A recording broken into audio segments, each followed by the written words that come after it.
हम लोग पिछले बार इसको पूरा कर लिए थे ना, पति पत्नी संबंध को।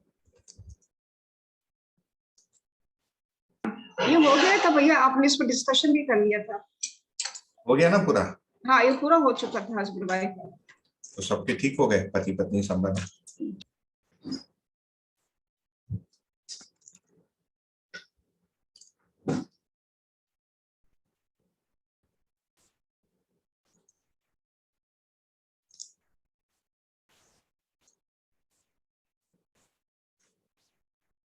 हम इस चीज पर बात किए थे कि ये संबंध अनिवार्य है प्रत्येक मानव के लिए। उसमें केवल पति पत्नी संबंध अनिवार्य नहीं है, किसी की इच्छा नहीं हो तो वो विवाह ना करे, बट इन जनरल ये देखा गया है कि जैसे नॉर्मली जिसको सांसारिक लोग कहते हैं, ह्यूमंस में विवाह एक बहुत ही सहज घटना है जो हजारों वर्षों से चलते आ रहा है। विवाह को लेकर मान्यताएं अनेकों रही है, तो आगे हम अध्ययन करेंगे तो हमको अपने में ये जांच परख करना है कि विवाह संबंध को लेकर हमारे में क्या मान्यताएं हैं। वो सही भी हो सकती है, गलत भी हो सकती है। ये साउंड ठीक है ना? मैं पिछले बार जो ऑप्शन यूज किया था वो यूज कर रहा हूँ ऑडियो के लिए।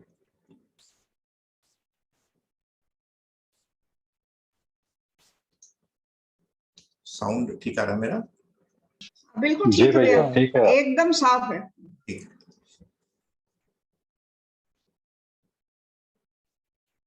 तो पति पत्नी संबंध ही एकमात्र ऐसा संबंध है जो ऑप्शनल है, और इसको लेकर बहुत सारी हमारी मान्यताएं रहती हैं।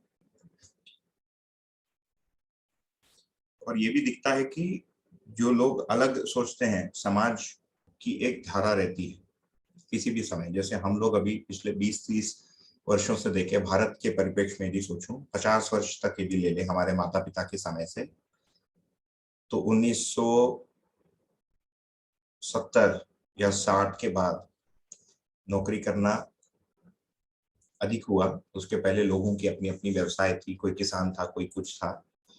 शिक्षा काफी व्यापक हुई भारत में, बहुत सारे स्कूल, कॉलेजेस, यूनिवर्सिटीज खुले। इससे जो लोग निकलते हैं उनके लिए कार्य क्षेत्र बहुत सारे बने, हॉस्पिटल्स बनी तो डॉक्टरों को काम करने का एक स्थान मिला, इंडस्ट्रीज बनी तो जो इंजीनियर ग्रेजुएट हो रहे थे उनके लिए काम मिला। डॉक्टर और इंजीनियर दोनों पैसा कमाता है, उसको गिनने के लिए सीए बना, उसको रखने के लिए बैंकिंग सिस्टम्स आई तो बैंकर बने। फिर हम लोग कुछ चीजें खरीद के खाते हैं, दूर दूर से खरीदते हैं, उसके लिए ट्रांसपोर्टेशन सिस्टम डेवलप हुई, सप्लाई चेन मैनेजमेंट हुआ, उसमें जॉब्स बनी। वर्ष में 2-3 बार घूमने जाते हैं तो उसके लिए होटल्स और हॉस्पिटैलिटी इंडस्ट्रीज बनी। इस प्रकार से अर्थव्यवस्था जो है फैलती गई। इस व्यवस्था में हम जब भी काम करते हैं तो छठा संबंध आता है कलीग एंड कोवर्कर, या साथी सहयोगी संबंध कहा है उसको। बाकी हम दर्शन में इसको स्वामी और सेवक के संबंध के रूप में भी देखेंगे। इसके पूर्व में जितने भी संबंध थे वो सारा परिवार के क्षेत्र में था, और आसपास जिन लोगों के साथ हम प्रतिदिन जीते हैं, जिनके साथ कोई कार्यक्रम है, कोई कॉमन इंटरेस्ट है, जैसे फ्रेंड्स के साथ कोई कॉमन इंटरेस्ट होता है, कोई कॉमन हॉबी होती है, एक दूसरे का मदद करते हैं, ये वाला एक पूरा स्पेक्ट्रम दिखता है। अभी की जो इकोनॉमी है उसमें मनुष्य या मानव, हम जैसे लोग, जो पढ़े लिखे लोग जो शहरों में रहते हैं, कोई गांव में भी रहता है तो एक अलग बात है, वो कार्य करने के लिए बाहर जाता है, कार्य क्षेत्र उसका बाहर हो गया।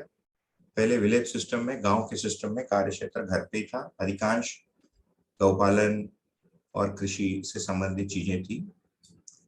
कुछ लोग कुछ दुकान ट्रेडिंग के रूप में भी रखते थे, वो भी घर के आसपास ही रहता था। अभी अधिकांश लोगों को बाहर जाना पड़ता है, और हम लोगों के साथ वहां काम करते हैं, है ना। एक मिनट में इसको बंद कर दूं, नहीं तो टिम टिम करता रहेगा ये। एक मिनट, ये ठीक हो गया। तो कोई एक गिवन कार्य के लिए हम लोगों के साथ कुछ कार्य करते हैं, तो इसका नाम है साथी और सहयोगी। जो कलीग है, साथी आज के टर्मिनोलॉजी में बॉस कहलाएगा, और सबऑर्डिनेट जो है वो कोवर्कर के रूप में कहलाएगा। जो साथ वाले लोग हैं उनको भी हम कोवर्कर बोलते हैं।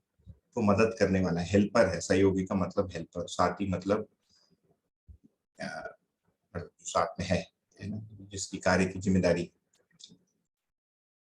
तो प्रधान दायित्व या रिस्पॉन्सिबिलिटी ये कलीग या साथी का होता है।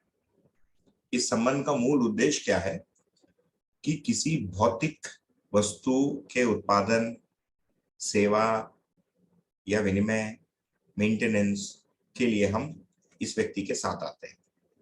जैसे पति पत्नी साथ में क्यों आए, आज के दिन यदि पूछेंगे तो बहुत इसका उत्तर नहीं है। सभी लोग विवाह कर रहे हैं तो हमने भी कर लिया, या हमको कोई पसंद आता है, फिर हम तय करते हैं कि इसके साथ हम आजीवन रहेंगे, और जाने अनजाने में बहुत सारी जिम्मेदारियां उसके साथ आ जाती है। दूसरे व्यक्ति के मानसिक, भावात्मक, भौतिक, शारीरिक जो भी देखरेख है, उसकी जिम्मेदारी पति और पत्नी एक दूसरे का स्वीकार लेते हैं। उनके संतान होते हैं तो उसका भी वो पूरा स्वीकार लेते हैं, और साथ में जो माता पिता पहले से बने हुए हैं आइडियली उनका भी स्वीकारना होता है।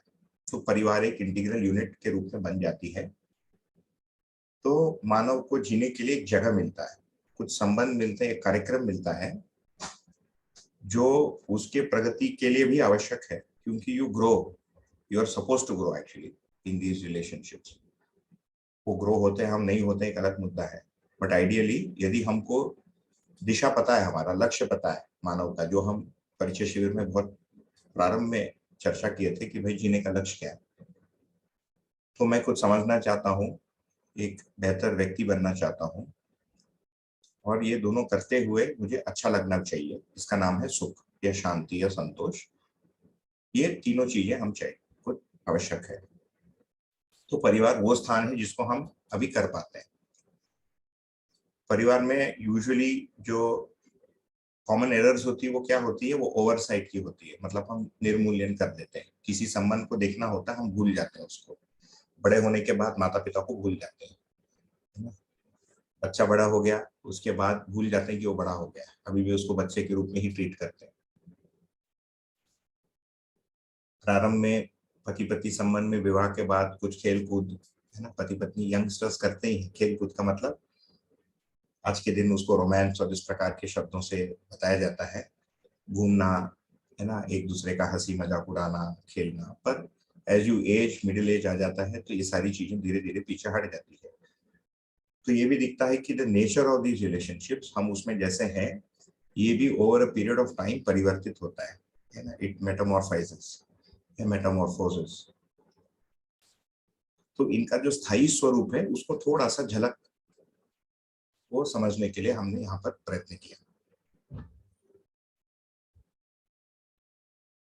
एक कॉमन जो एरर होता है अभी परिवार में कि बड़े होने के बाद सामने बच्चा दिखता है तो आदमी अपने माता पिता को भूल जाता है। ये मॉडर्न सोसाइटीज में, चाहे वो वेस्ट में हो, ईस्ट में हो, भारत में हो, पश्चिम में हो, है ना, या पूरब में हो,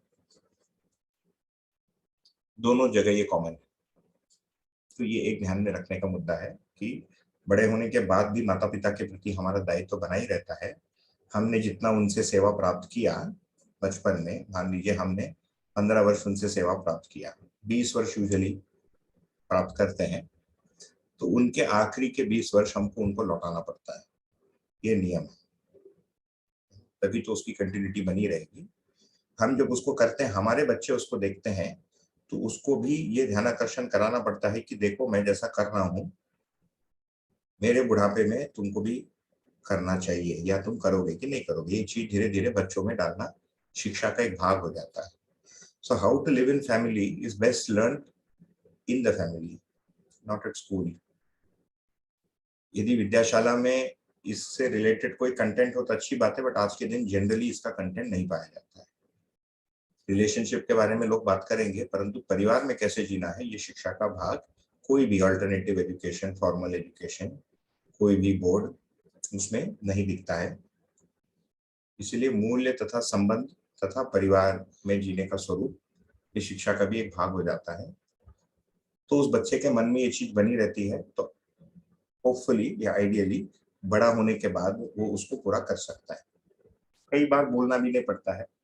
जैसे मैं देखता हूँ, मैं अपने माता पिता का भी ध्यान रख रहा हूँ, उसके पहले नानी नाना का ध्यान रखा, ना, मैं और मेरी पत्नी मिलके मेरे माता पिता का भी ध्यान रखते हैं, उनके माता पिता का भी ध्यान रखते हैं। दोनों लोग मतलब चारों बुजुर्ग हमारे ही साथ है अभी। एक समय में हमारे पास 6 बुजुर्ग थे, है ना, मेरे नाना नानी भी थे। तो हमको अलग से किसी ने बोला नहीं कि बड़े होने के बाद तुम हमारा देखभाल करो। वो कहीं से आ गया, हो सकता है दर्शन का प्रभाव रहा हो। 12-14 वर्षों से मैं इसके संपर्क में हूँ, परंतु कई जगह दिखता है कि ये हो भी पाता है, नहीं भी हो पाता है। इसीलिए उसको कॉन्शियसली बच्चों तक पहुंचाना अभिभावक अथवा माता पिता का जॉइंट जिम्मेदारी होता है। उसमें पति और पत्नी का ट्यूनिंग चाहिए। तो पति पत्नी संबंध इस पूरे चित्र को स्वीकारते हैं। They see the common vision of living together and its various dimensions and its various purpose and they work towards it. उसमें कभी दिक्कत आएगी, है ना, कभी पैसे कम पड़ेंगे, कभी अधिक हो गया, कभी दोनों का मत एक चीज पे अलग हो जाएगा, तो उस पर क्या करें। एक तो मूल में जो विश्वास की बात पर हमने काफी समय दिया था, वो हमारे में है कि नहीं, हमारे में जांच परख करने का एक चीज बनता है। और इसके साथ उसको समय भी देना चाहिए कि ठीक है, हमको जो दिखता है हो सकता है सामने वाले को अभी ना दिखे, थोड़ी देर में दिखेगा। तो धैर्य की भी बात है ना, धीरता की भी बात उससे आती है, that you wait for the other person to come around to see what is correct, provided आप जो देख रहे हो वो करेक्ट है। तो ये पूरा परिवार की श्रेणी में हो रहा है। उसमें गुरु शिष्य संबंध भी वो हम देखते हैं। भौतिक वस्तुओं के उत्पादन के लिए फिर साथी सहयोगी संबंध का जगह आता है। तो इसमें जैसे आपने मोबाइल मैन्युफैक्चरिंग में काम कर रहे हैं, कोई डेयरी में है ना, कोई फ्रूट्स में है, कोई वेजिटेबल्स में है, बहुत लंबा चौड़ा है। गुड्स के रिपेयरिंग में है, कोई ड्राइविंग कर रहा है, कोई पायलट बन गया, कोई ट्रेडिंग सिस्टम में काम कर रहा है ना, कोई नाई है, बार्बर है, एक मसाज थेरेपिस्ट है, होटेलियर है, जो भी है। तो इसका ओवरऑल पिक्चर कैसे हमको दिखे, ये एक मुद्दा बनता है। How do you see the overall picture of occupation. ये ऑक्यूपेशन व्यवसाय का आयाम है।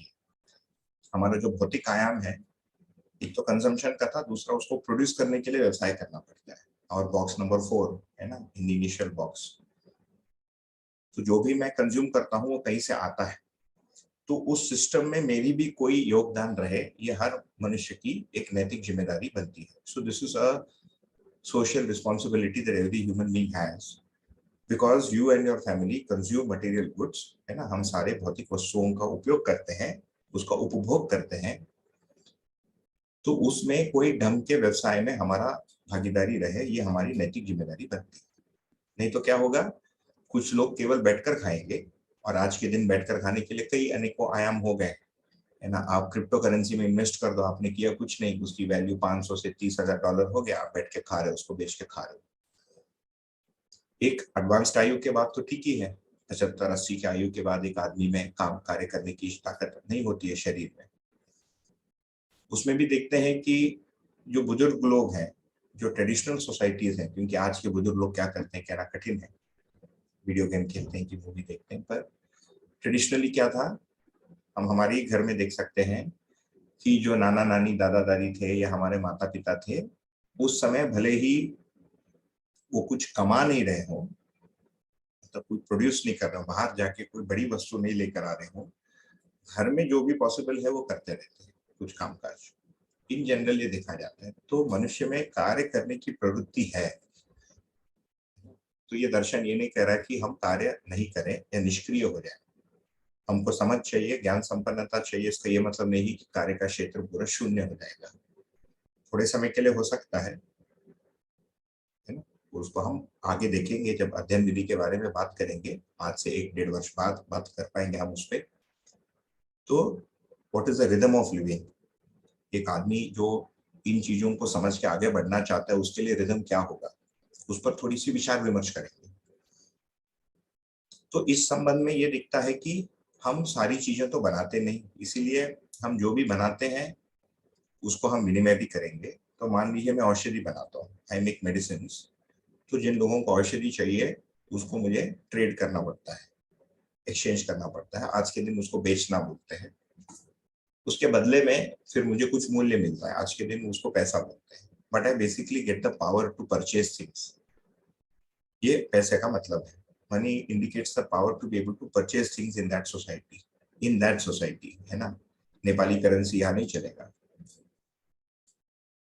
तो इस विधि से सोसाइटी में एक ट्रांजैक्शन बना रहता है. This is a larger picture of साथी सहयोगी संबंध. तो हम कार्य केवल इसके लिए नहीं कर रहे हैं कि हमारे घर में पैसा आ जाए. सामान्य रूप से लोग ऐसे ही सोचते हैं, आज के दिन पैसे के टर्म्स में इसको सोचते हैं, आगे जाके फिर उसको थोड़ा सा हम टटोलेंगे.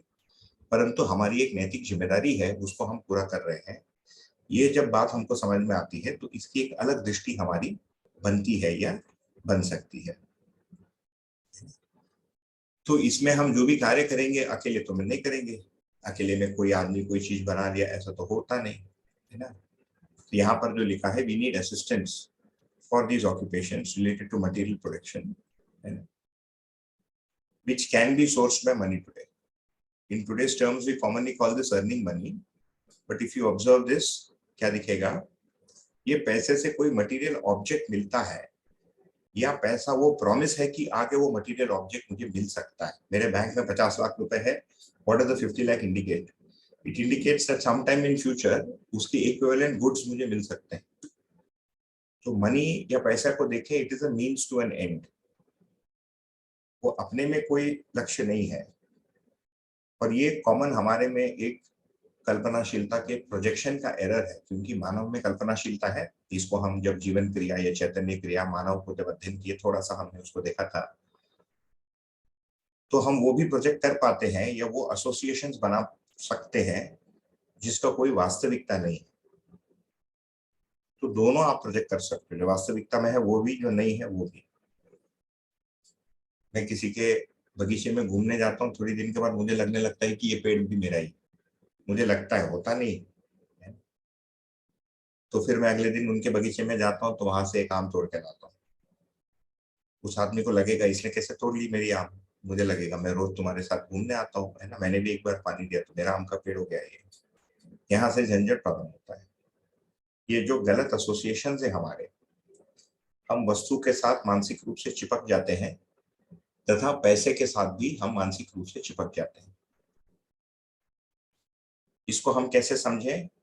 हम अपने ही जब अध्ययन करते हैं, हमारे जीवन में चैतन्य इकाई जो है उसी के अनेकों क्रियाओं को जब हम निरीक्षण करते हैं, स्व निरीक्षण. यू विल रिमेम्बर कि अध्ययन की विधि में हमने पहले लिखा था, अस्तित्व में जो है उसको जैसा है वैसे ही देख पाना शब्दों के माध्यम से, नंबर 1. नंबर 2 हमने लिखा था कि जो भी अपने बारे में कहा जा रहा है उसको स्व निरीक्षण विधि से समझना. तीसरा, जो संबंध के बारे में कहा जा रहा है वो आपके लिए सहज स्वीकार हो रहा है कि नहीं. जैसे विश्वास में रहना स्वीकार होता है या अविश्वास में रहना, ये तीनों जगह हमको निरीक्षण करना आवश्यक है. केवल एक करने से नहीं चलेगा. केवल मैं अपना अध्ययन करूं और संबंध के प्रति ध्यान नहीं दूं तो भी अधूरा पड़ता है. ये दोनों करूं और प्रकृति का मैं अध्ययन नहीं करूं तो ही पूरा नहीं पड़ता है, क्योंकि ये जो मटेरियल ऑब्जेक्ट है ये प्रकृति का देन. ठीक. तो हमारे पास एक बढ़िया कांच की शीशी है, कुछ वॉल हैंगिंग है, वो टूट जाता है तो हमको दुख लगता है, खराब लगता है. क्यों? क्योंकि हमको लगता है मेरे अंदर ही कुछ टूट गया है. ये जब ज्यादा होता है, या हमारी कार में खरोच लग गई तो हमको लगता है हमारे में खरोच लग गई. ये क्या हो जा रहा है? मेरी एसोसिएशन उस वस्तु के ऊपर सुपर इम्पोज हो जा रही है. जाने अनजाने में वो वस्तु के साथ मैं कनेक्ट हो जा रहा हूँ, जबकि मैं हूँ वो वस्तु है. उस वस्तु की कुछ उपयोगिता है, उस वस्तु को किसी ने बनाया था, वो प्रोड्यूस करके मेरे घर तक उसको लाया, बदले में मैंने कुछ पैसे दिए और मेरा बन गया लीगली. उसके बाद में उसको उपयोग करता हूँ. तो ये पूरी जो चीज है ना, इसमें बने रहने के लिए तथा इसमें उत्पादन करने के लिए साथी सहयोगी संबंध. तो कोई भी चीज करते हैं हम अकेले में नहीं करते. इसीलिए व्यवसाय या ऑक्यूपेशन में जिन लोगों के साथ हम काम करते हैं उनका नाम कोवर्कर या सहयोगी. The entity that takes on the primary responsibility, तो प्रथम या प्राथमिक जो उसके पास दायित्व है उसका नाम है साथी. जो उसमें उसको मदद करता है, जो उन, है ना, जिम्मेदारियों को स्वीकार लेता है या क्रिया पक्ष को स्वीकार लेता है, उसका नाम है सहयोगी. एक छोटा सा एग्जांपल है. मान लीजिए मेरे पास एक गाड़ी है, उसको साफ रखना मेरा जिम्मेदारी है, मेरी इच्छा है. मेरे पास समय नहीं है तो मैं किसी को बोलता हूँ भैया तुम साफ कर दो. वो क्योंकि उसमें समय दे रहा है, उसके समय के आपूर्ति के लिए उस समय जो भी एक्सेप्टेड उसका वैल्यू है, मूल्य है, आज के दिन जिसको पैसा बोलते हैं, उसके साथ बात करके हम पहले सेट किए रहते हैं, फिर हम उसको देते हैं। तो मानव के रूप में मेरा उसके प्रति संबंध वैसे ही है, और मेरी परिवार की स्थिति तथा मेरी जो आर्थिक स्थिति ऐसी है कि मैं देने की जगह पर हूं उस समय। हो सकता है किसी दूसरे समय वो मुझे देने की स्थिति में रहे। कई बार ये भी होता है कि हमारे पास योग्यता अधिक है एक कार्य का, हम अधिक सोच पाते हैं। जैसे एक इंजीनियर है तो गाड़ी को डिजाइन कर सकता है, एक मैकेनिक उसको ठीक कर सकता है, नया गाड़ी डिजाइन नहीं कर पाएगा, उसकी निपुणता या स्किल उसमें भी नहीं है, वो योग्यता उसमें डेवलप नहीं हुई है। तो साथी सहयोगी संबंध में ये दो चीजों को ध्यान में रखना आवश्यक बन जाता है। एक तो कि मानव के रूप में उसके प्रति विश्वास और सम्मान हमारा बना रहे, या बना है कि नहीं, ये एक निरीक्षण का मुद्दा बनता है। मानव के रूप में हम उसको फिर जीवन और शरीर या चैतन्य इकाई और शरीर के संयुक्त रूप में देख पाते हैं कि नहीं। जब हम आगे जाएंगे, स्नेह के बारे में बात करेंगे, तो हम देखेंगे कि उनमें भी वही क्रियाएं हो रही है जो हमारे में हो रही है। उसका भी जीवन बिल्कुल वैसा ही है जैसा मेरा है। Every human has a family, उसकी कुछ कामनाएं होती हैं, वो समझना चाहता है, अच्छा आदमी बनना चाहता है, उसकी योग्यता की कमी हो सकती है। इसके साथ जब हम उनके साथ इंटरैक्ट करते हैं तो अपने आप हमारे में एक समानता का भाव या सम्मान का भाव आ पाता है। उसके साथ मैं ये भी देख पाता हूँ कि उसकी योग्यता की कमी है, तो मेरी उससे अपेक्षा उतनी ही रहती है जितनी उसकी योग्यता है। जैसे मान लीजिए कोई मेरी गाड़ी साफ करता है, मुझे पता है कि इसका ध्यान नहीं जाता है, और मान लो व्हील पे जो गंदगी है उसको नहीं देख पाता, मैं 2-3 बार बोलता हूँ तो कर लेता है, कई बार मैं बोलता हूँ वो नहीं कर पाता है, तो मुझ में चिढ़ आ जाती है। मैं बोलता हूँ तुमको 10 बार बोला यार, तुमको समझ में नहीं आया। Actually the answer is in the question itself. उसको समझ में नहीं आता इसीलिए वो कर नहीं पा रहा है। कुछ लोग शरारती होते हैं, जानबूझ के नहीं करते हैं, है ना, वो एक अलग कंडीशन है जिसको हम अध्ययन कर सकते हैं। परंतु अधिकांश केसेस में कार्य के जगह पर भी जो लोग गलतियां करते हैं वो अनजाने में ही करते हैं, जानबूझ के कोई गलती नहीं करता। इसके लिए सबसे अच्छा एग्जाम्पल है गणित। मैथमेटिक्स में you can not make a mistake willingly, क्योंकि आप विलिंगली जब मिस्टेक करते हो आपको पता रहता है कि ये मैं मिस्टेक कर रहा हूं, है ना, वो शरारती कहलाएगा। So it is not possible to make a mistake on purpose, किसी भी ग्रेड का मिस्टेक हो। This is a very very big thing to accept. ये स्वीकारने के लिए बहुत ही एक अच्छा और बहुत बड़ा मूल्य मुझे लगता है पर्सनली भी, क्योंकि हमारी जो लोगों से कंप्लेंट है या पीड़ा है वो क्या है, हमारे अपेक्षा के अनुसार वो नहीं हो रहा है। तो बच्चा है तो मेरे अनुसार खाना नहीं खा रहा, मेरे अनुसार स्कूल में पढ़ाई नहीं कर रहा, मेरी बात नहीं सुनता है। पत्नी है तो वो मेरे को समझ नहीं पा रही है, पति है तो वो मेरा बात नहीं सुनता है, माँ बाप है तो मेरे को जीने को जगह नहीं दे रहे, छोटा भाई है मेरा बात नहीं सुन रहा है, बड़ा भाई है छोटा भाई का बात नहीं सुन रहा है ना। और साथी सहयोगी कलिक करके मैं 2 बार बोल चुका हूँ उसके बाद भी ये कर नहीं पाता, इसको याद नहीं है, बार बार इसी गलती को, तो इरिटेशन होता है। इरिटेशन होना एक ठीक चीज है ना, इट्स नॉट सो बैड, क्योंकि थोड़ी देर के लिए हम अपसेट हो गए फिर ठीक हो गए। परंतु उस क्रिया का नहीं होने के कारण जब हम उनके इंटेंशन पर ही डाउट कर देते हैं कि तू बेवकूफ है, तुमको 10 बार बोला मैंने नहीं किया, तो गुस्सा आता है, और हमारे अंदर जो एजिटेशन होती है, जो आवेश होता है, जिससे वो संबंध बिगड़ती है, उसका मूल कारण यही है कि हमने कहीं ना कहीं ये मान लिया या माना हुआ है कि वो व्यक्ति इस गलती को जानबूझकर करता है। उसके रूट में इतना ही, 10 बार बोलने के बाद भी 11वां बार भी उसको याद नहीं रहता, उसके रूप में इतना ही। से हमारे घर में रोज सायंकाल रोटी बनती है, हमारे भाई ने किन्हीं को रखा है, वो आती है हमारे यहाँ, बढ़िया महिला है, रात का भोजन वो बनाती है। नाश्ता और लंच हम लोग अपना बना लेते हैं घर में, सब लोग मिलके, मेरी माँ और पत्नी दोनों बना लेते हैं। तो प्रतिदिन शाम को कैलकुलेट करना पड़ता है कितनी रोटी बना ली है, क्योंकि हमारे घर की लोगों की संख्या बदलती रहती है, कभी गेस्ट होते हैं 3-4, है ना, हम हमारा परिवार ही 7-8-10 लोगों का है, उसमें 2 लोग नहीं है, कहीं गाँव गए हैं, मैं कहीं चले गया, किसी को खाना नहीं है, मेरा भाई कहीं ऑफिस में खा रहा है, कुछ उसका मीटिंग है, कुछ है। तो मेरी माँ और मैं रोज प्रातः बैठ के डिस्कस करेंगे कि आज शाम को क्या करना है ना, ताकि कुछ मैं उनको प्लानिंग में थोड़ा मदद करता हूँ, क्योंकि सब्जी कभी कम पड़ जाएगी, कभी अधिक हो जाएगी। इससे मुक्ति पाने के लिए रोटी पूछेगी। यहाँ महाराष्ट्र में एक भाकरी भी खाते हैं, जो ज्वार और उसका मोटा बनता है। कितना भाकरी, कितना चपाती, कितना रोटी। 9 बजे मेरे माँ को बोलूंगा, 10 बजे तक भूल जाती है। 10 बजे फिर पूछेगी रात को कितना रोटी वो बनाना है। मैं बोलूंगा मैं देखा, 12 बजे फिर भूल जाएगी। फिर पूछेगी रात को कितना बनाना है। तो मैंने उसको चिट्ठी पे लिख के गैस पर छोड़ना शुरू कर दिया है ना। तो मैं माँ को बोल रहा था कि तुम्हारी आयु हो गई है, तुम भूल रही हो। बोलते मैं कहाँ भूल रही हूँ, वो भूल रही हूँ उस बात को भी भूल जा रही है। अब क्या करोगे? somebody forgets their own forgetfulness, है ना। ये एज के साथ होता है, एजिंग ब्रेन है ये, बेसिकली मेमोरी का प्रॉब्लम है ये। मेमोरी को हम बाद में अध्ययन करेंगे कि मेमोरी का कौन सा पार्ट जीवन में होता है। चैतन्य क्रिया के चित्रण क्रिया में स्मरण है, उसकी रिकॉल क्षमता ब्रेन के साथ है। कभी एडवांस्ड जब हम चर्चा करेंगे, एडवांस मतलब आगे के अध्ययन में, तब शायद ये बातें आएगी। परंतु ये दिखता है कि लोग भूल जाते हैं। People genuinely forget, and they don't forget because they don't want to do. उनको उतना ही हो पाता है, योग्यता उतनी ही है। उसके मूल कारण में जाएंगे तो क्या मिलेगा? जीवन 45% से कम कैपेसिटी में काम कर रहा है। If you really do the percentage, sometimes it comes as low as 8%, 10%, 15% capacity पे एक आदमी काम कर रहा है। आप हो सकता है 25% पे काम कर रहे हो। 25% में काम करने का क्या तात्पर्य हुआ आपका?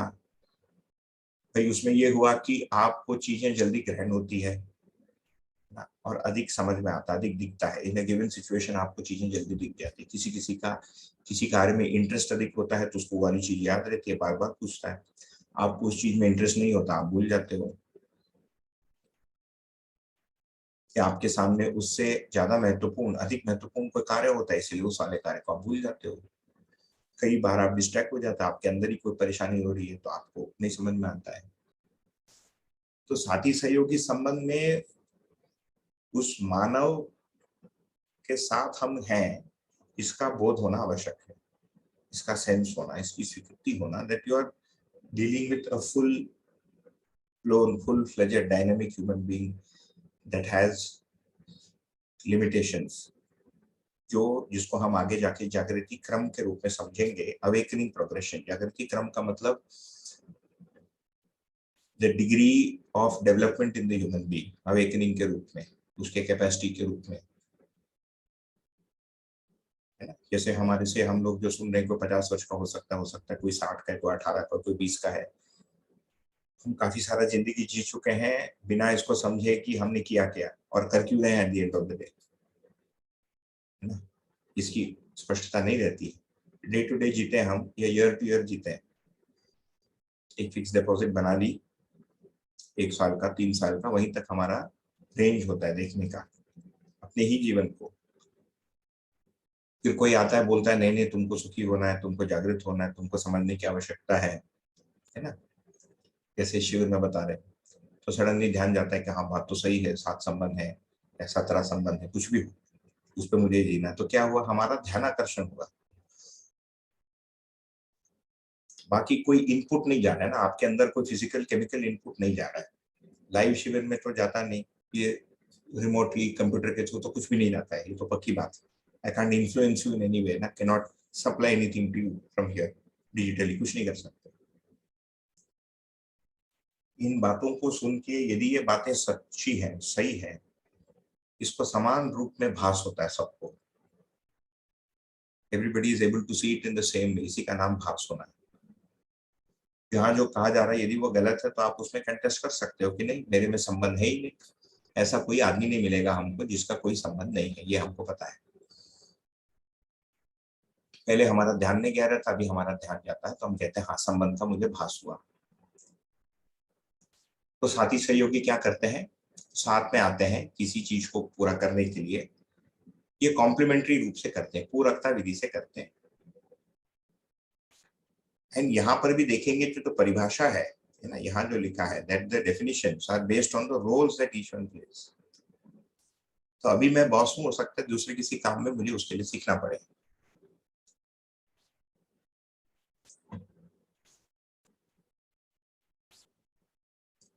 तो आइडियली ये संबंध का आधार क्या है? विश्वास तथा सम्मान पर आधारित है, with a willingness to learn and to teach. जिसको नहीं पता है वो सीखने के लिए तैयार रहता है, और जिसको पता है वो सिखाने के लिए धैर्य रखता है, क्योंकि सिखाने में बड़ा धैर्य रखता है। जो लोग टीचिंग में है, स्पेशली छोटे बच्चों को जो पढ़ाते हैं, उनको ये वाली बात और अच्छे से समझ में आएगी। मैं कभी कभी सोचता हूँ टीचर्स कैसे पढ़ाते हैं हमको, कितना धैर्य चाहिए छोटे बच्चों के साथ। वो सुनता ही नहीं है। कई बच्चे ऐसे दिखते हैं वो सुनना ही नहीं चाहता, आप बोलो वो जानबूझ के उल्टा उत्तर देता है, वो नहीं मानना ही नहीं चाहता है।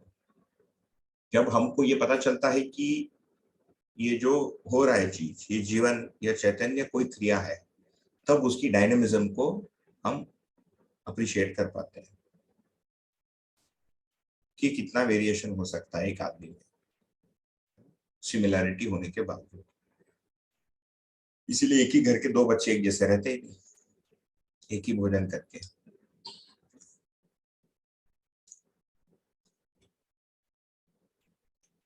तो यहाँ पर कुछ तो क्वेश्चन, हाँ कुछ पूछ सकते भैया? कुछ भी पूछ सकते हैं। हाँ, तो जैसा कि आपने बताया कि ये जो जीवन क्रिया है सभी में चल रही है, लेकिन अभी आपने खुद ने बताया कि कितनी it's so different from one child to another one. आपके भी जैसे दो बच्चे हैं तो दोनों में कितना डिफरेंस होता है, हर चीज में डिफरेंस होता है। Then what could be the major reason for that? कई बार तो ट्विंस में भी ऐसा होता है, बच्चे ट्विंस पैदा हुए हैं, same quality same parents, but इतना ज्यादा डिफर करते हैं एक दूसरे से। ये चैतन्य चैतन्य जीवन का पूर्व संस्कार, और कोई भी कारण नहीं। कुछ जो बिहेवियरल चीजें हैं वो ब्रेन से रिलेटेड है, but for now if you ignore that, उसको अलग से बात कर लेंगे। बट बाकी तो चैतन्य जीवन का पूरा संस्कार। हम यदि इस बात को कंसिडर करने के लिए यदि तैयार है कि आपका बच्चा आपके पास आने के पहले और कोई था और उसकी और कोई जीवन थी, your child has not always been your child, वो कहीं से आया है और कुछ करके आया। हो सकता है आप ही के परिवार से आया, हो सकता है और कहीं से आया, you won't know, it's very hard to know. तो उसकी कोई एक डेवलपमेंट की एक प्रोग्रेशन रही है, उसके किसी एक पॉइंट में आपके पास आया है। तो उसमें दो चीजें, प्रत्येक मानव तथा प्रत्येक बच्चे में दो चीजें, एक की अपने चैतन्य शक्तियों को अभी तक कितना प्रयोग कर पाया, कितना उसके सक्रिय हुए। फॉर एग्जाम्पल आस्वादन एक क्रिया है। आस्वादन में हमने देखा तीन प्रकार से हम सुखी होने के लिए आस्वादन करते हैं। रुचि मूलक जो इंद्रिय आस्वादन है, मूल्य मूलक जो संबंधों से रिलेटेड है, तथा लक्ष्य मूलक जो हमारी समझ, स्वीकृति, हमारे है ना तृप्ति के लिए हम करते हैं। प्रत्येक मानव में ये तीन का एक अलग अलग अनुपात है। कोई मूल्य प्रधान हो सकता है, कोई रुचि प्रधान हो सकता है, कोई लक्ष्य प्रधान हो सकता है। छोटे बच्चों में भी ये दिखता है। कोई बच्चे को भोजन में अधिक मजा आ रहा है, उसमें छोटे बच्चे में कहना थोड़ा कठिन है, क्योंकि फुली डेवलप उसके बाकी के चीजें सक्रियता नहीं हुई रहती है, ब्रेन वाला। बट मान लेते हैं if you negate that factor, कोई बच्चा बचपन से ही लॉजिकल अधिक होता है, तो उसकी वृत्ति की क्रिया अधिक विकसित हुई है। क्यों? क्योंकि पहले उसने वृत्ति के विकास पर काम किया है। वो जिस भी काम में था, जहाँ पैदा हुआ, जो अध्ययन किया, जो वातावरण था।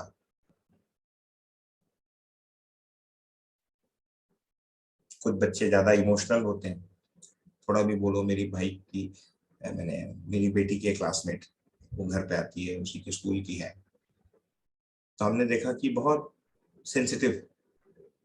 मेरा बात करने का तरीका ऐसे ही है, जैसे आपके साथ बात कर रहा हूँ, बच्चों के साथ भी ऐसे बात करता हूँ। तो पहले दिन वो कुछ खेलना के लिए नहीं जा रही थी, तो मैंने कहा बेटा तुम भी जाओ खेलने के लिए, तो रोने लगती। मुझे लगा मैंने क्या कर दिया, है ना। मैं जिस जोर से बोला वो रोने लगती। मेरी बेटी ऐसी है, मैं उसको जोर से बोलूं वो डबल जोर से मेरे ऊपर फिर चिल्लाती है उल्टा। तो मुझे उसके सामने शांति रहना पड़ता है। मैंने मन बना लिया मेरी बेटी ऐसी रहेगी 12, 13, 14, 15 साल की आयु तक मैं उसको मैनेज करते रहूंगा, है ना, उसके चिल्लाना चीखना को ऑब्जर्व करते रहूंगा टिल सच टाइम कि वो सेल्फ रिफ्लेक्शन के काबिल हो जाए, फिर उसमें वो सेल्फ रिफ्लेक्शन कराने का हम प्रयत्न करेंगे, बट अभी तो नहीं हो पाएगा, उसमें कैपेसिटी नहीं है अभी।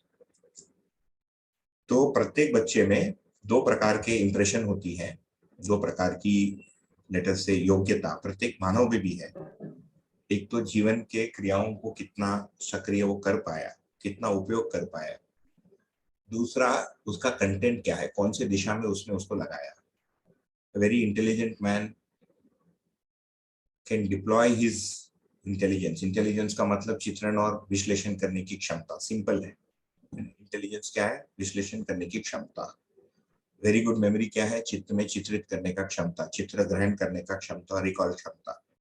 विजनरी कौन है? जो अच्छे से चित्रित कर पाता है, इंट्यूटिव जिसको बोलते हैं, जो केवल इंफॉर्मेशन से नहीं आता है, अंदर से एक इंट्यूशन होता है, वो चित्त की विकास।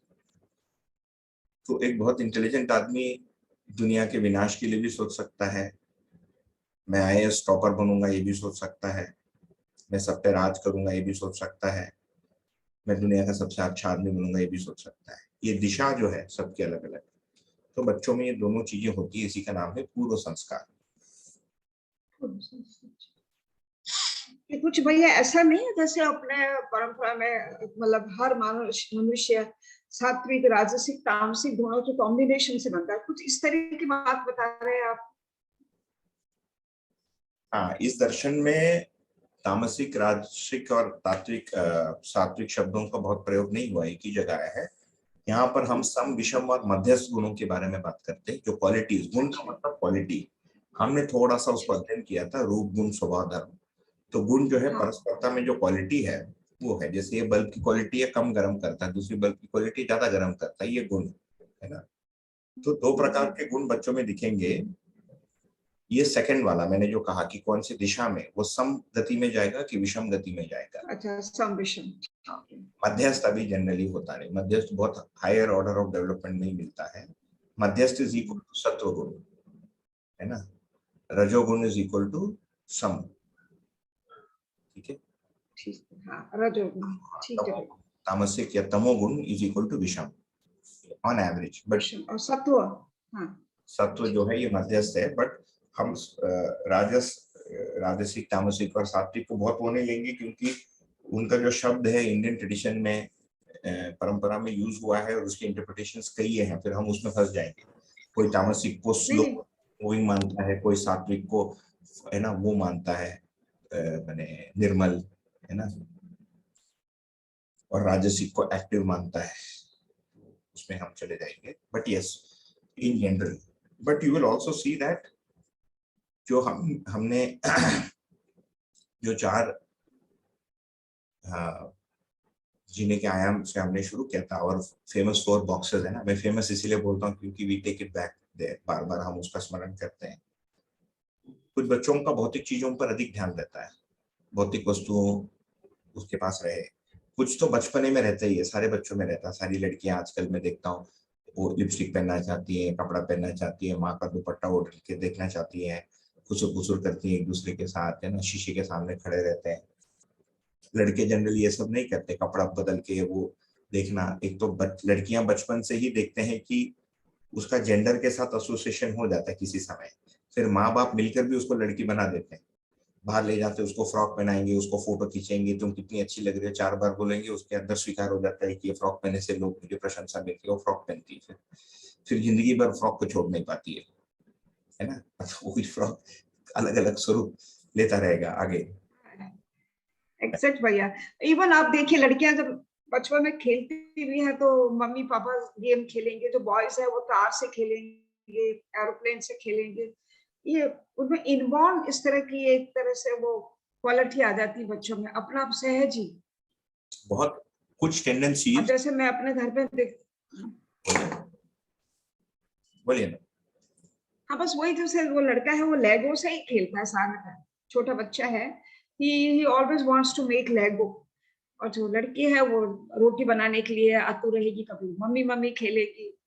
तो ये चीजें या तो देख के भी आ जाती हैं बच्चों में, या हमारे बोलने से भी वो लोग कैच कर लेते हैं। हाँ, कुछ पक्ष तो जेंडर एसोसिएशन से आता है, कुछ पक्ष जीवन में कुछ प्रवृत्तियां रहती है बचपन से जो बॉडी के हार्मोनल चेंजेस के कारण जीवन में प्रभावित करती है। ये दूसरा फैक्टर है उसका, but we will take it up later. मतलब उसका यदि विस्तृत विमर्श करना है तो उसको आगे करेंगे। बट इन चिल्ड्रन पूर्व संस्कार is a big thing to do with quality. फिर जो प्रेफरेंसेस हैं ये शरीर से संबंधित है। जैसे मेरी बेटी को मीठा नहीं पसंद है, खट्टा तीखा खाती है, ये बॉडी से है। ये कोई ऐसा नहीं है कि पहले वो खट्टा पूरे जन्म में खट्टा खाती थी इसलिए अभी भी खट्टा खा रही है, ऐसा कुछ नहीं है। 99% वो बॉडी के मेक से रिलेटेड है कि आपके बॉडी को क्या सूटेबल है, उसके अनुसार आपकी आस्वादन अपेक्षा बन जाती है। कुछ चीजें टाइम भी लगती है। मेरी बेटी को खाने में कोई इंटरेस्ट नहीं है, एक दो चीजें खाती है, वो भी आधा पेट खाती है, उसको भूख का पता ही नहीं चलता। उसको भूख लग जाता है तो चिल्लाती है। हम उसको बोलते तुमको भूख लगी है, तो मुझे भूख नहीं लगा है बोल के और चिल्लाती है। तो जब उसको भूख लगती है और उसको खिलाना पड़ता है, उसको डिस्ट्रैक्ट करके उसके मुंह में खाना डालना पड़ता है, दो चार कौर जाने के बाद शांत होती है। तो ये जो क्रोध है, यदि इसको स्टडी करें तो ये मन का आवेश है। शरीर में भूख के कारण ग्लूकोज लेवल ड्रॉप होता है, इसका प्रभाव ब्रेन के द्वारा मन पे पड़ता है और मन उसको झेल नहीं पाता, इसलिए वो गुस्सा करता है। बट मेरे ही घर में और बच्चे हैं, मेरे भाई के बच्चे हैं, उनको भूख लगने से बिल्कुल पता चलता है। उसका 2 साल का बेटा माँ को रात को 4 बजे उठा के बोलता है भूख लगी है खाना खिलाओ। मेरी बेटी 6:30 की हो गई है, दोपहर को 2:30 बजे भी पूछता हूँ तो भी उसको समझ में नहीं आता है कि उसको भूख है, मैं क्या करूँ। तो ये कुछ प्रकार की चेंजेस, कुछ चीजें जीवन के पूर्व संस्कार के कारण है, कुछ प्रवृत्तियां शरीर के प्रभाव के कारण है ना, प्रेफरेंसेस। और लड़का लड़की में कुछ चेंजेस कुछ संस्कृति के कारण, जो हमने मान्यता आसपास देखता रहता है। वो इन जनरल वो देखते हैं, बाहर कहीं जाना है तो पिताजी 1 मिनट में बाहर आ गए, माँ को आधा घंटा लग रहा है। और लड़कियां माँ के साथ अधिक समय देती है। वो जेंडर का उनको मैं देखता हूँ मेरी बेटी अभी जैसे एक वुमन होने का सेंस उसमें नहीं है। वो तो जब है ना प्यूबर्टी आता है 14-15 की एज में, उसके बाद वो शाइनेस और जो हार्मोनल चेंज होता है उसके बाद जेंडर डिफरेंशिएशन बॉय गर्ल का और सीवियर हो जाएगा उसमें, clear, after the age of 13। वो भी एक बहुत नाजुक समय होता है 13 to 19 के बीच में उनको संभालना, क्योंकि हार्मोनल चेंजेस के कारण टेम्पोरल है ना टेम्पर चेंजेस होती है जीवन में। पर उसके पहले से ही उसको यह है कि मैं लड़की हूँ, अभी से है। हम उसको स्विमिंग क्लास ले जाते हैं तो उसको मेरे लड़कियों वाले उसमें डालना पड़ता है, मैं अंदर नहीं जाता हूँ। पहले लड़कों वाले में गया, मैं देखा कि वो सब ऐसी चेंज कर रहे, तो मैंने उसको यहाँ कर दिया। बहुत छोटी है अभी तो, 6.5 वर्ष की है। परंतु अभी अभी से ये सेग्रीगेशन, समाज में इसका सेग्रीगेशन होता है। मेन एंड वुमेन का टॉयलेट दोनों का अलग है। हम रेलवे स्टेशन जाते हैं तो मेन्स टॉयलेट में मैं नहीं ले जा पाता हूँ उसको, बहुत छोटी है तो ले जाता था, अभी 6.5 की हो गई तो माँ उसको ले जाती है। तो जेंडर सेग्रीगेशन सोशली भी करेंगे हम। फिर कपड़ा पहनाना, फिर महिलाएं क्या काम करती है ये भी देखती हैं लड़कियां। और कुछ जो है बॉडी के जेंडर के कारण आ रहा है, और एक बड़ा पक्ष जो है ये पूर्व संस्कार के से आ रहा है। जैसे हमारे घर में 3 बच्चे हैं, मेरे ज्वाइंट फैमिली में 2 लड़कियां 1 लड़का है। एक लड़की एकदम लॉस्ट है, उसको लॉस्ट मतलब एकदम खोई, स्पेस्ड आउट जो बोलते हैं इंग्लिश में, उसको कोई मतलब नहीं दुनिया से, अपनी दुनिया में मग्न रहती है। एक लड़की पूरे समय देखते रहती है कि कौन क्या पहना है, कौन क्या कर रहा है, और उसको वो चाहिए और वो करना है। उसको पढ़ाई में उसका अच्छा मन लगता है, सब करती है। वो आपकी बेटी होगी? नहीं, वो मेरी भाई की बेटी है। अच्छा, मतलब पढ़ाई में मन लगता तो शायद आप ही की बेटी कुछ होगी। कुछ नहीं। पढ़ाई वढ़ाई में कुछ, मेरा भी पढ़ाई में कभी मन नहीं लगा, और मैं आज तक कभी भी कुछ ठीक से पढ़ ही नहीं पाया। ये दर्शन में थोड़ा मोड़ा पढ़ा हूँ, थोड़ा ठीक से, परंतु इसके पहले मैं तो फेल होते होते पास हुआ पूरे एजुकेशन में। बट बेसिकली ये जो मानसिकताएं है, वी शुड एक्सपेक्ट दिस। ये मेरी बेटी है, 1 मिनट है, दरवाजा बंद किया तो एक मिनट।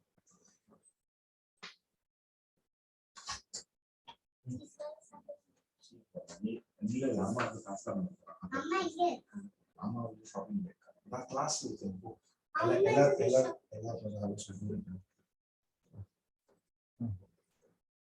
कोई नमस्ते हाँ जाओ जाओ नमस्ते Hello. Hello. Devika Hello. Can we see her? Can we see her? ये बात बोलो शांति पापा Hello. Oh my God, such a big tongue है. क्या नाम है आपका? Devika Devika. Beautiful name, Devika. Yeah. Thank you. आता टाइम ना देविका जाओ अभी आली तो इनको मस्ती और खेलना अधिक पसंद है तो हम खेलने देते हैं और हमको कोई तकलीफ भी नहीं है कि ये पढ़ नहीं रही है। मैं सोचता हूँ जिस दिन पढ़ना है अपने आप पढ़ेगी। तो ये मूल प्रवृत्ति पर थोड़ा ध्यान देने से चाइल्ड रेयरिंग भी थोड़ा आसान हो जाता है। नहीं तो हम टेंशन में आ जाते हैं कि हमारा बच्चे का पढ़ने में ध्यान नहीं है ना, और इस टाइप की चीजें। तो ये मानसिकता जो प्रत्येक मनुष्य का है, जैसे बड़ा होता है तो पूर्व संस्कार के साथ उसको एक वातावरण से एक इनपुट मिलता है। तो उस पूर्व संस्कार के अनुसार वो वातावरण से क्या लेना है और क्या क्या नहीं लेना है ये डिसाइड होता है। और कई बार कुछ घटनाएं भी घटित होती है उसी वातावरण में, कुछ घटनाएं दुर्घटनाएं भी घटित होती है ना। कई बार कोई आपको इंसल्ट कर देता है स्कूल में कहीं काम पे, तो आपके अंदर कोई है ना चीज पैदा हो जाती है कि मैं करके दिखा दूंगा, उसके बाद वो आदमी बढ़िया सक्सेसफुल हो जाता है। तो ये इसको हम कहेंगे वातावरण। तीसरा फैक्टर है अध्ययन। वो स्वयं कितना मेहनत कर रहा है अपने विकास के लिए। तो हम लोग तीसरे वाले इस पर यहाँ पर, क्योंकि वातावरण एक सीमा से अधिक हम उसको प्रभावित या चेंज नहीं कर सकते है ना। अधिकतम मैं कमरे में अलग हो सकता हूँ, किसी बुरे जगह जहाँ पर बुरी चीजें हो रही है उससे मैं अलग हो सकता हूँ। कुछ वर्षों के लिए मैं पढ़ने के लिए घर छोड़ के चले जा सकता हूँ। जैसे मैं अपने शिक्षा के लिए, अपने अध्ययन के लिए लगभग 12 वर्ष घर से दूर था है ना। मैं भी आया हूँ पुणे वापस मेरे पेरेंट्स के घर, लगभग 1 वर्ष हो रहा है। मैं और मेरी पत्नी 11-12 वर्ष शिक्षित होने के लिए विद्यार्थी के रूप में हम बाहर थे। जहाँ शिक्षा प्राप्त हो सकती है हमको लगा वहां थे,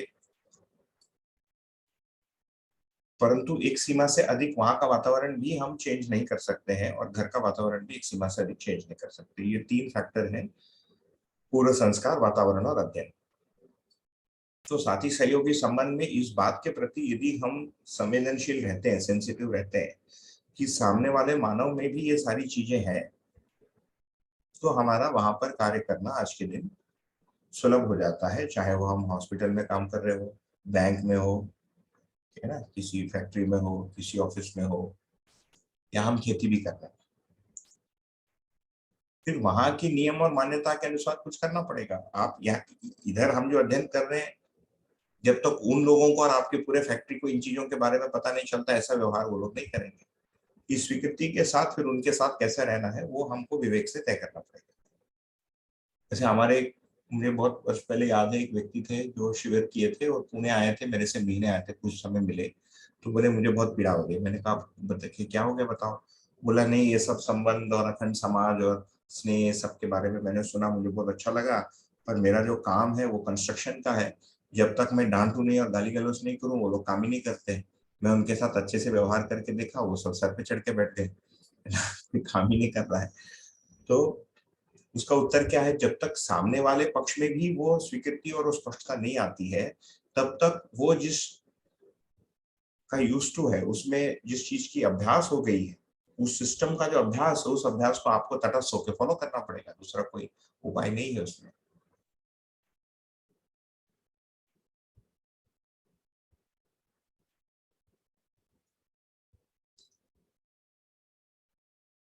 तो लोग अभी ये सब करते हैं। सिंसियरिटी, जैसे साथी सहयोगी में दोनों में सिंसियरिटी होना चाहिए, कोवर्कर में सिंसियरिटी चाहिए है ना। हमने उसके साथ अच्छा व्यवहार किया तो उसका वो यदि एडवांटेज लेता है क्योंकि उनने लाभ प्रवृत्ति है, प्रिय प्रवृत्ति है ना, तो पता चला वो काम पे आना बंद कर दिया, तो आपको करना पड़ेगा कि भाई ठीक है आप काम पे नहीं आओगे तो फिर मुझे आपका तनख्वाह कट करना पड़ेगा।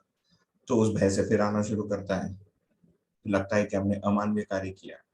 अमानवीय किया नहीं हमने, हम मानवीयता के पक्ष में खड़े हैं, परंतु उसको भी तो खड़ा होना पड़ेगा ना, तभी तो हम दोनों एक लेवल पे ट्रांजैक्ट कर सकते हैं, इंटरैक्ट कर सकते हैं। वो यदि उस लेवल या उस जगह पर खड़ा नहीं है तो उसके जगह के अनुसार मुझे उसके साथ व्यवहार करना पड़ेगा। आदान प्रदान उसके अनुसार होगा। यही बात भैया अभी जब वो परिचय शिविर में कुछ डिवोर्स पे बात हो रही थी, परिवार में हस्बैंड वाइफ तलाक पे बात हो रही थी, तब एक लेडी ने प्रश्न भी पूछा था इस तरह से कि मेरा पति मेरे से इतने सालों से जो दुर्व्यवहार कर रहा है, ऐसे में मुझे उसे बर्दाश्त करना चाहिए या उसको तलाक देना चाहिए।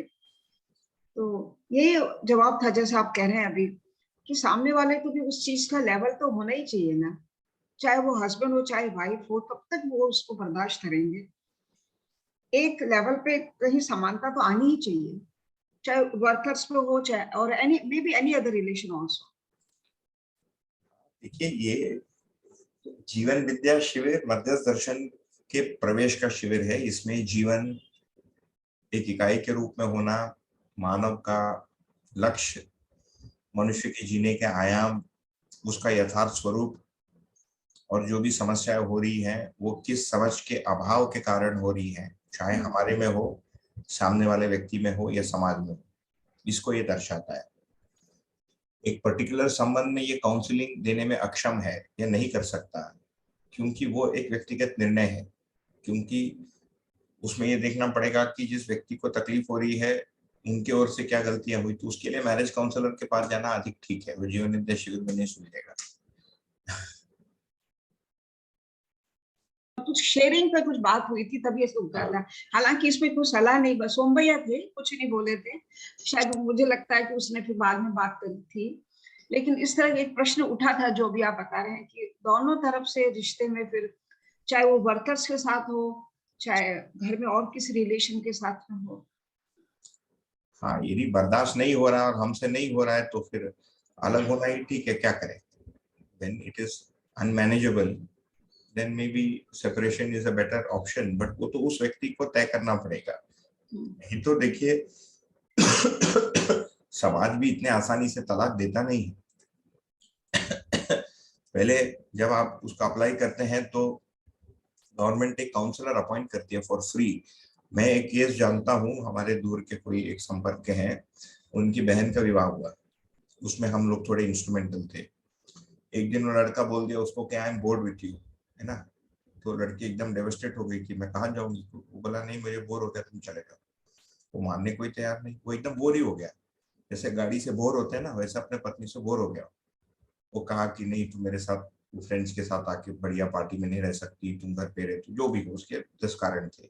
मेरे साथ आके तुम टेबल टेनिस नहीं खेलती हो, तुम स्पोर्ट्स में तुमको इंटरेस्ट नहीं है, मतलब उसके प्रिय के जो हॉबीज हैं उसके उसकी पत्नी उसके अनुसार नहीं है, तो बोर हो गया, है ना। So he wanted a table tennis partner and squash partner, not a wife. तो वाइफ क्या है ये तो एक तो लोगों को पता नहीं और विवाह कर लेते हैं, हस्बैंड वाइफ क्या ये पता ही नहीं होता, विवाह कर लेते हैं, ये भी एक प्रॉब्लम है।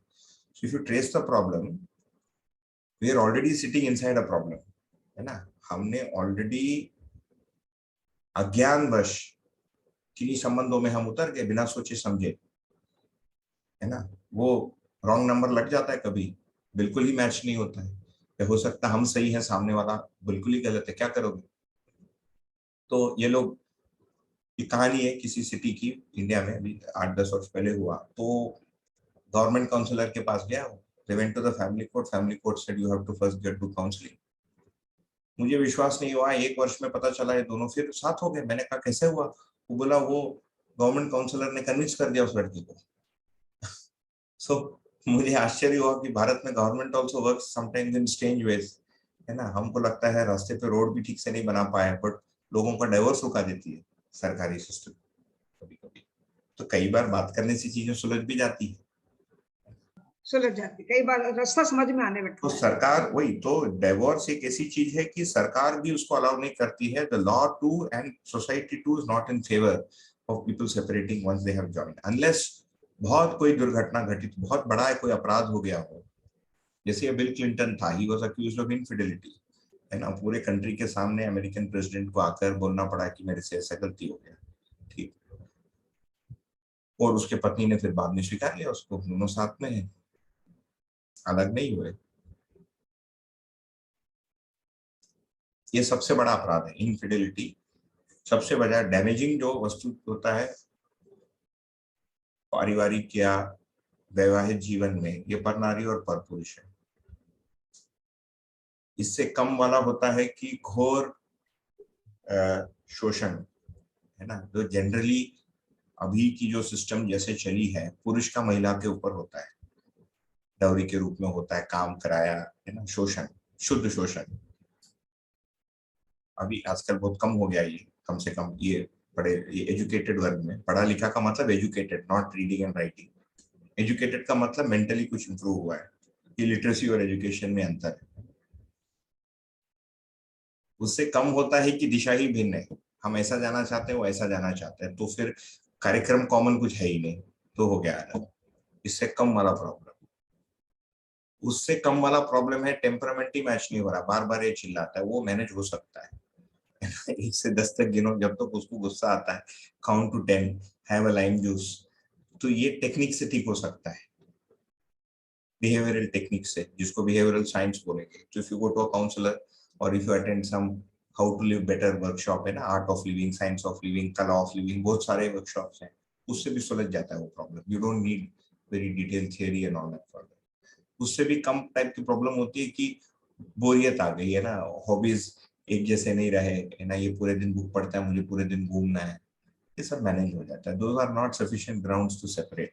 यूजुअली यदि इनका संतान है, जो 98% केसेस में होता है, लोगों के संतान हो ही जाते हैं, वो बाइंडिंग फैक्टर होता है, क्योंकि टाइम नहीं रहता हॉबी वॉबी के लिए, और बच्चा चिल्ला रहा है बीच में, कहाँ आप हॉबी करोगे, उसको देखभाल करना पड़ता है। तो इसीलिए पारिवारिक जीवन बहुत एक बढ़िया जगह है, जहां पर इस प्रकार के जो वेरिएशंस हैं एक दूसरे में, और एक आदमी दिशा खो जाता है, उसको एक दिशा मिलती है, एक पर्पस मिलता है जिंदगी जीने का। जैसे मैं समझता हूँ या सोचता हूँ कि 20%, 25% लोगों या 10-15% लोगों में यह होता होगा कि कॉलेज गए, उसके बाद जैसे दुनिया में पता चला, कुछ नौकरी ले ली, कुछ काम कर लिया, पैसे कमा लिए, फिर सडनली एक दिन वो खाली हो जाएगा, उसको लगेगा कर तो लिया मैंने कुछ, सब कुछ पैसा तो आने लग गया है, या हो सकता है पर्याप्त पैसा आ गया, 2 करोड़ आ गया, 10 करोड़ आ गया, मैं करूँ क्या? तो करूँ क्या का उत्तर है परिवार का देखभाल करो।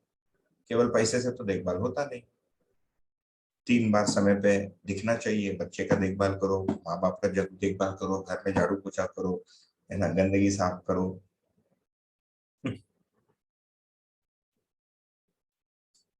तो बैलेंस लिविंग में फिर हम बौद्धिक बौद्धिक क्षेत्र में देखिए, पढ़ाई लिखाई भी आती है। अभी हम क्या कर रहे हैं बौद्धिक क्षेत्र में, we are including ourselves in the subject matter. ये जो इंटेलेक्चुअल डायमेंशन था, बॉक्स नंबर 2, फर्स्ट वाला स्पिरिचुअल था, उसको छोड़ देते हैं फॉर सम टाइम।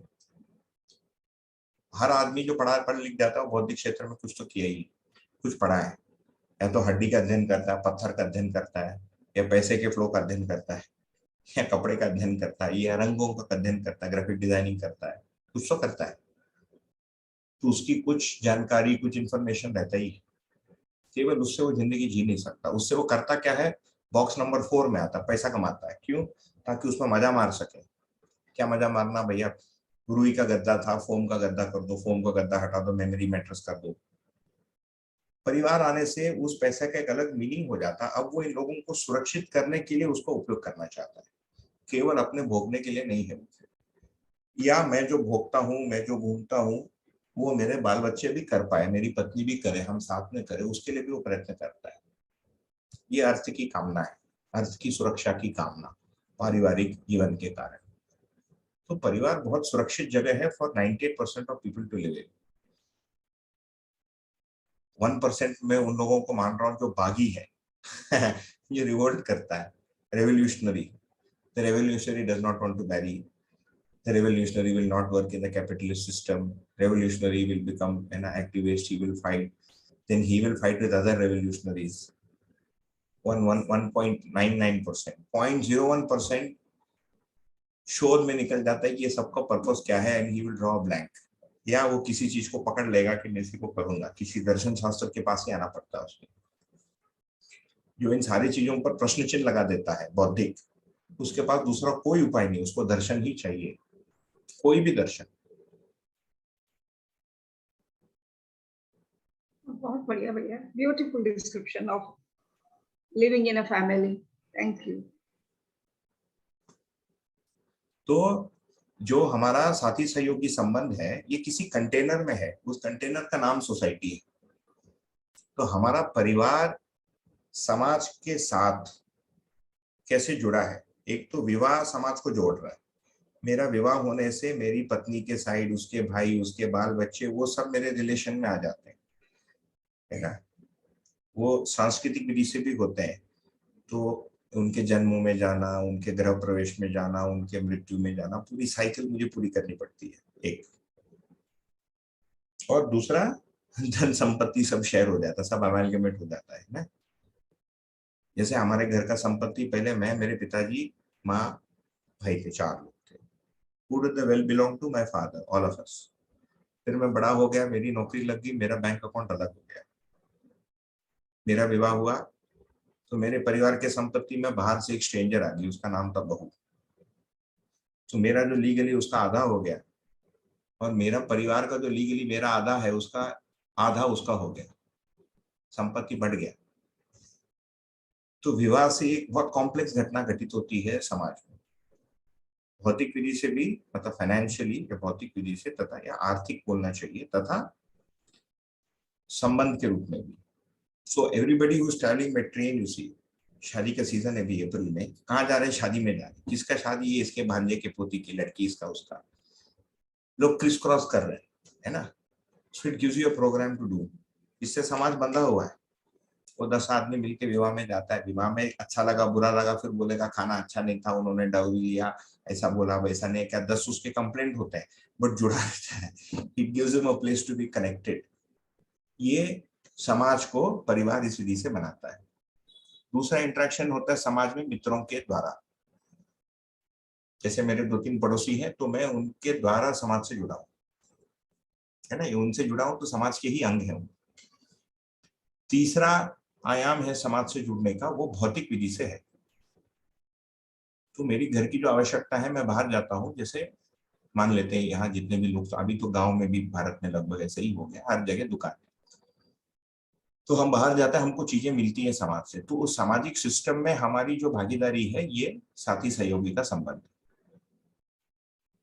तो मेरे घर में कारपेंटर चाहिए, मैं किसी को बुला लेता हूँ। ये मानना पड़ेगा कि मैं जो काम कर रहा हूँ कहीं ना कहीं उसको मदद कर रहा है। आज के दिन, आज की इकोनॉमिक सिस्टम, उसको ट्रेस करना बड़ा कॉम्प्लेक्स है। किसी दिन हम इकोनॉमिक्स पे बात करेंगे तो उसको और चर्चा कर सकते हैं, बट फॉर दिस पर्पस ये साथी सहयोगी का संबंध इस व्यवस्था संबंध से जुड़ा हुआ है। So you work in society and you are an integral part of society. इसको एक जगह दर्शन में लिखा है, पुरानी पुस्तक में, शासन और प्रजा संबंध। थोड़ा सा पुराना टाइप का भाषा है, but basically what it means is व्यवस्था। जो भी सिस्टम और ऑर्गेनाइजेशन है, उसके प्रति द लार्जर ह्यूमन सिस्टम और ऑर्डर के साथ भी मेरा एक इंटीग्रल संबंध बना हुआ है। मैं इस धरती पर यदि खड़ा हूं तो उससे मैं संबंधित हूं ही, है ना। So if I am standing at any point on this earth, मैं किसी कंट्री या किसी संविधान का सिटीजन हूं, उसमें मेरे कुछ अधिकार है, उसके कुछ नियम है, मुझे उनका पालन करना पड़ेगा। जो भी वहां का संविधान है, चाहे वो सही हो गलत हो। तो यदि सऊदी में हो तो वहां का पालन करना पड़ेगा, इधर तो यहाँ का पालन करना पड़ेगा। शॉर्ट में ये इसका ये मतलब। तो हर आदमी इस व्यवस्था संबंध में रहता ही है। अडल्टहुड में आके आता है, बच्चे नहीं रहते इसमें। You become an adult, then you enter this. तब तक 18 की एज में उसको हम लाइसेंस दिलवा देते, तो हम बोलते हैं ट्रैफिक रूल का पालन करो, उसके लिए एग्जाम होता है, जो भारत में रिश्वत देके कर लेते हैं अभी, बट आइडियली आपको रूल्स पता होना चाहिए। लाइक एट एन इंटरसेक्शन कौन सा वाला आदमी पहले जाएगा, भारत में कोई नियम कानून कोई पालन नहीं करता है, बट द रूल सेज कि जो राइट से आ रहा है, he has the right of way. So at any intersection, the person to the right gets the right of way, provided both the roads are of the same width. If your road is bigger, then he has to wait for you. ऐसा है, wider, bigger का मतलब, यदि आपका main road है तो उसको आपके लिए रुकना चाहिए। हमारे यहाँ क्या होता है, दोनों कोलिजन कोर्स में आते हैं, जो पहले पहुंच गया वो निकल गया, दूसरे को ब्रेक मारनी पड़ती है, इसीलिए जैम होता है इंटरसेक्शन पे। चींटी जैसे चलाते हैं हम गाड़ी, जैसे चींटी चलता है ऐसे गाड़ी चलाते हैं, घोड़ा जैसे चलाते हैं, जहां छेद दिखा वहां चले गए। So this also means paying taxes, voting, if it's a democratic society, paying your light bill, है ना, not wasting water, not wasting electricity, road पे कचरा नहीं फेंकना, जैसे हम घर पे कचरा नहीं फेंकते रोड पे नहीं फेंकते, ये सारे जो सेंस है ये सारा इस वाले संबंध में आ जाता है। यहाँ पर यही लिखा है, we are an integral part of a larger web of human families and systems. यहाँ पर म्यूचुअल इंटरेक्शन परिवारों के बीच होता है, friendly visits for exchange of good services et cetera. ठीक, तो ये सारी चीजें मिलके फिर समाज कहलाता है। तो हम परिवार से या समाज से एलियनेट नहीं हो सकते, अलग नहीं हो सकते हैं। हमको शिक्षा की व्यवस्था समाज से ही मिलती है, सीखने के लिए समाज से ही मिलता है। दूरगमन, ट्रांसपोर्टेशन, पब्लिक गवर्नेंस, ये सारी चीजों में हर आदमी जुड़ा हुआ है। तो हमारी संबंध भी है, रिलेशन भी है, हमारा डिपेंडेंसी भी है निर्भरता, तथा हमारी जिम्मेदारी भी है समाज के प्रति। तो कैसे होगा? तो हम किसी एरिया में कंट्रीब्यूट करते हैं in one of these systems. तो किस में कंट्रीब्यूट करेंगे? हम एजुकेशन में कर सकते हैं, cleanliness, rain water harvesting, health camp, कुछ भी। इसमें ओवर एंड अबाउ जो नियम कानून है उसको पालन करने के अलावा यदि हमारा मन हो और समय हो और घर में उसके लिए पर्याप्त धन हो, तो हम समाज में उसके भलाई के लिए समय भी दे सकते हैं। तो वो हमारी कोई सार्थक over and above just participation and following of rules, over and above व्यवसाय तथा नियम का पालन या नीतियों का पालन, मैं कोई सार्थक उसमें समाधान के लिए कुछ प्रयत्न करूं, ये भी हम करते हैं। जैसे मैं अभी आपके सामने बैठा हूँ, इसी संबंध के तहत बैठा हूँ, व्यवस्था संबंध है ना। पूरे दिन में मान लीजिए व्यवहार के संबंध में था, माता पिता और घर के जो भी कामकाज थे, सवेरे उठ के मैं अपने अध्ययन के लिए थोड़ा समय दिया, आज और कुछ काम बीच में आ गया था। दोपहर के बाद जैसे मैंने अपना बनाया है भाई, दोपहर के बाद शाम तक, सायंकाल तक मैं समाज में किसी चीज के लिए दूंगा, क्योंकि मेरा मन भी है और उसके लिए हमारे पास अवसर भी है। तो ये ऑप्शनल रूप से हम उसमें कंट्रीब्यूट कर सकते हैं, जिसको हम बोलेंगे some specific contribution to society, over and about just participating in society. ये परंतु ऑप्शनल है, हर व्यक्ति करे, ये कोई आवश्यक नहीं है। ठीक, परंतु यदि प्रत्येक व्यक्ति उसको कर पाता है तो ये एक बड़ा इम्पैक्ट फिर होता है सोसाइटी। हर आदमी यदि पेड़ पौधे बचाएगा तो सोसाइटी में बहुत बड़ा इम्पैक्ट होगा। हर आदमी यदि झगड़ा करने के पहले 2 बार सोचेगा तो बहुत बड़ा इम्पैक्ट होगा। हर आदमी यदि ये कैलकुलेट करेगा कि मेरी घर की आर्थिक आवश्यकता पूरी हो गई, इसके बाद का बचा हुआ समय या धन मैं समाज के लिए अर्पित करूंगा, तो बहुत बड़ा चेंज होगा। तो ये कुछ क्वेश्चंस हैं, मैं नहीं पढ़ूंगा, आप लोग पढ़ सकते हैं। इस पर कोई प्रश्न उत्तर हो तो कर सकते हैं।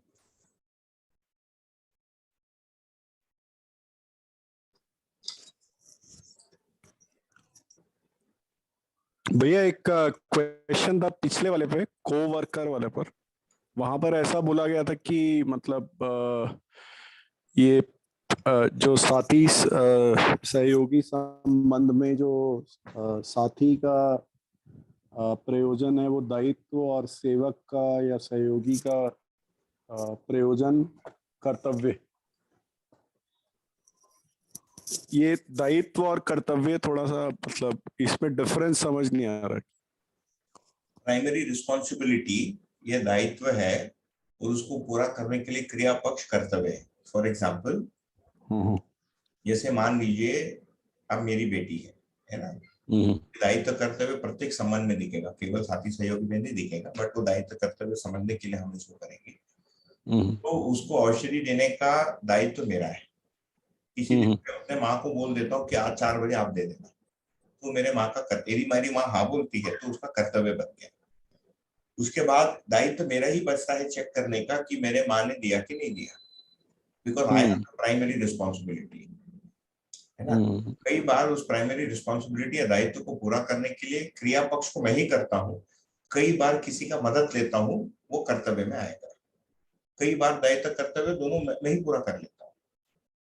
ठीक, तो जैसे अभी तो साथी सहयोग में कैसे देखें, एक बहुत सिंपलिस्टिक एग्जांपल लेना थोड़ा सा इजी पड़ेगा। मेरे पास एक खेत है, मानो आधा एकड़ का जमीन है, मैं उस पर कुछ काम कर रहा हूँ, तो मैंने उस पर कुछ मतलब लगाया है ना, उगने के लिए, तो दायित्व तो मेरी है कि वो पूरा हो। फिर मैं किसी को बोलता हूँ कि सवेरे 4 बजे आप आके पानी दे दो, शाम को 5 बजे दे दो, उसको छाए में रख दो, नहीं तो ये पौधा मर जाएगा। और वो हाँ बोलता है, वो सहयोगी है, हमारे यहाँ आता है, उसके बदले में हम उसको देते हैं, कुछ मानदेय, कुछ पैसा देते हैं, तो उसका कर्तव्य बनता है। He has heard me, he knows this has to be done, वो करना उसका जिम्मेदारी, वो उसका कर्तव्य बन गया। अब वो किया कि नहीं किया मेरा ही दायित्व रहता है। उसके नहीं करने से जो परिणाम है, दुष्परिणाम है, अच्छा परिणाम मुझे ही मिलेगा, उनको भी थोड़ा मिलेगा, but primary responsibility is mine. तो यदि वो एक दिन करके बोल देता मैं आज नहीं आ पाऊंगा, तो दूसरा आदमी को ढूंढना मेरी जिम्मेदारी बन जाता है। So in today's parlance, you can say the daitva, the sathi or the daitva is like a supervisor or a manager, or a general manager, or a vice president, or a CIO or CEO, and depending on that. And the kartavya is that one who has agreed to do it. Meaning whoever is accountable and responsible. Accountability. Accountability दूसरे व्यक्ति को भी है, but primary accountability उस जिसने दायित्व स्वीकारा है उनका है। करेक्ट। और भैया ये संबंध का मतलब मेजर ऑब्जेक्टिव मटेरियल प्रोडक्शन ही है, मतलब material production, maintenance, transportation, trade. Okay, material production, maintenance and trade, 3 चीजें होती है उसमें। अभी भी 3 चीजें करते हैं।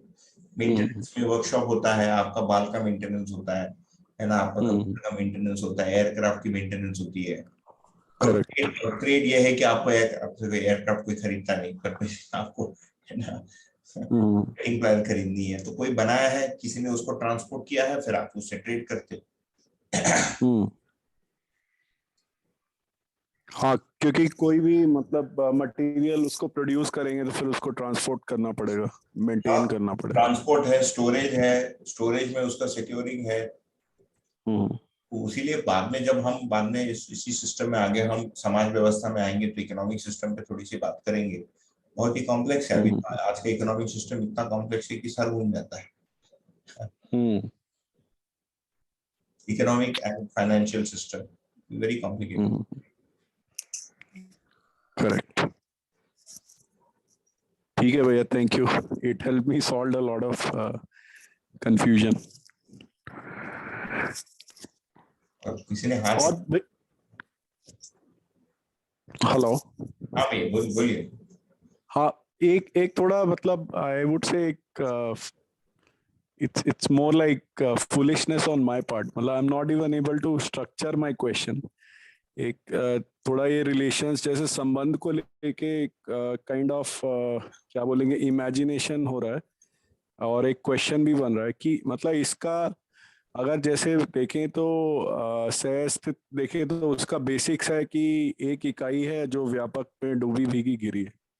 तो ये सारा जो बेसिस है, मतलब जो सारे संबंध हम ले रहे हैं जो साथ, तो इज इट द रिलेशन, मतलब is it based on relation between व्यापक एंड जो परमाणु, मतलब या फिर ये अलग से ही कुछ है? मतलब इसका जो मतलब पर्पस समझ में आ गया कि हाँ, एक एक जैसे आपने बताया कि माँ का पर्पस जैसा पोषण और पिता का पर्पस संरक्षण, बट मतलब ऐसा क्या इंटेलिजेंस वो कहाँ से आ रहा है कि जैसा जिससे हम पहचान सकते हैं? मतलब एक थोड़ा मैं एक और अलग लाइन पे सोच रहा था कि क्या जैसा जीवन इकाई में जैसे ये आत्मा और जितनी क्रियाएं हैं, क्या ये भी आपस में संबंध में है, मतलब सहस्थित संबंध, क्योंकि ये भी अकेले में नहीं है। बढ़िया क्वेरी है। हम लोग कम से कम इस क्रम में तो वहां तक पहुंचे नहीं है, परंतु आगे हम जब अस्तित्व के बारे में या मानव प्रकृति में पढ़ेंगे, समझेंगे, तो हम देखेंगे कि प्रकृति के दो पक्ष हैं, एक को व्यापक कायर है जो स्पेस है, जैसे मेरे और इस कंप्यूटर के बीच में खाली जगह है, ये स्पेस है, और इकाई है, मैं एक चैतन्य इकाई हूँ और कंप्यूटर जड़ इकाई है ना। कंप्यूटर इज नॉट डायनेमिक, उसमें फीलिंग नहीं है, वो चाहता है, वो जागृत नहीं होना चाहता है, उसको प्रॉब्लम नहीं है, वो सुखी दुखी नहीं होता है। ये मेरे और उसमें एक बेसिक एक अंतर दिखता है ना, वो टाइप ऑफ एंटिटी अलग। तो ये जो खाली जगह है इसी को हम व्यापक कहते हैं। तो आपने जो कहा उसके लिए मैं बहुत संक्षेप में अभी उसको एड्रेस कर देते हैं, फिर आगे जब उसका संदर्भ आएगा तो आवश्यकता पड़ने पर और उसको डिटेल में ले सकते हैं। तो मेरे और कंप्यूटर के बीच में, या मेरे और भालू के बीच में, मेरे और पेड़ पौधों के बीच में संबंध इसीलिए एग्जिस्ट करता है क्योंकि ये दोनों ही उस व्यापक में है। तो space is actually reflecting medium, ये पारदर्शी है, तो इसीलिए प्रत्येक इकाई का दूसरे इकाई पर प्रतिबिंब रिफ्लेक्शन रहता है तथा प्रभाव भी रहता है, इसलिए संबंध भी रहता ही है। So the reason for relationships to exist is because there is a reflection. The nature of the relationship is decided not by the व्यापक but by the इकाई। For example, आप और मेरे बीच एक संबंध है, ये क्या संबंध है? ये आप एक मानव हो, आप मुझे रास्ते पे मिले और पूछे कि यहाँ जाऊं कि नहीं जाऊं, मैं आपको बता देता, ठीक। अब आपने मुझे पूछा तो मैं आपको उत्तरित करने के लिए बाध्य हो जाता हूँ। एक बहुत इंटरेस्टिंग चीज है संबंध के बारे में, इस बुक में नहीं आया है, इस नोट्स में एक करते समय मैं वो करता था एक थॉट एक्सपेरिमेंट, उसको हम अभी वर्चुअली करना कठिन है। बट यदि हम इसको ऐसा देखें कि जैसे मान लीजिए आपको थोड़ा इमेजिन करना पड़ेगा, because I can not draw, I can draw but I don't know how to draw this thing. एक पेड़ है, एक पेड़ के नीचे आप खड़े हो, है ना, यहाँ एक पेड़ है, उस पेड़ के नीचे आप खड़े हो, वहां से एक आदमी आता है और आपसे पूछता है समय क्या है। अब आपको उसको उत्तर देना पड़ेगा, है ना, समय का। आपके पास एक चॉइस है, या तो मैं उसको समय बताऊं कि नहीं बताऊं, ठीक। यदि समय बताऊं तो सही समय बताऊं कि गलत समय बताऊं, इतना रेंज है ऑप्शन आपके पास, ठीक। सही समय जो बताऊं वो अच्छे से बताऊं कि डांट के बताऊं, घुर्रा के बताऊं। गलत समय बताऊं तो भी अच्छे से बताऊं कि घुर्रा के बताऊं। और समय यदि नहीं बताना है वो भी अच्छे से बोलूं कि मैं तुमको समय नहीं बता सकता, या घुर्रा के बोल रहा हूं कि जब भाग जाए इधर से, मुझे समय में कुछ नहीं बताना। You have so many options to choose from, but you cannot escape the first decision point, which is उसको समय बताऊं कि नहीं बताऊं। उसने क्या किया है, आपको आके क्वेश्चन पूछ के आपको डिसीजन लेने के लिए बाध्य कर दिया है। He has, you know, ensured that you have to think about him. आप उस डिसीजन से एस्केप नहीं कर सकते। मान लेते हैं आप इरिटेटेड मूड में हो, तो आप सोचते हैं गया भाड़ में, मैं उसको समय नहीं बताना, वो आप चुप हो जाते हैं, हम नहीं बताते। नहीं बताने भी एक डिसीजन है, आपको ये डिसीजन लेना पड़ा उसके कारण कि अंदर आपकी डिसीजन हो गई। वो फिर आपको टैप करके पूछता है कि भाई साहब टाइम तो बताओ, तो आपको फिर बोलना ही पड़ेगा कि मैं तुमको नहीं बताऊंगा। तो ये क्या हुआ है, just by being a human he is able to affect you या इम्पैक्ट यू। तो हम लोग बहुत डीपली रिलेटेड इस अर्थ में है ना, स्पेशली एज ह्यूमंस। यदि वो टाइम पूछेगा भी नहीं और बगल में आपके बगल में आके खड़े हो जाता है, तो आप इमीडिएटली अवेयर हो जाओगे कि मेरे बगल में एक आदमी खड़ा है।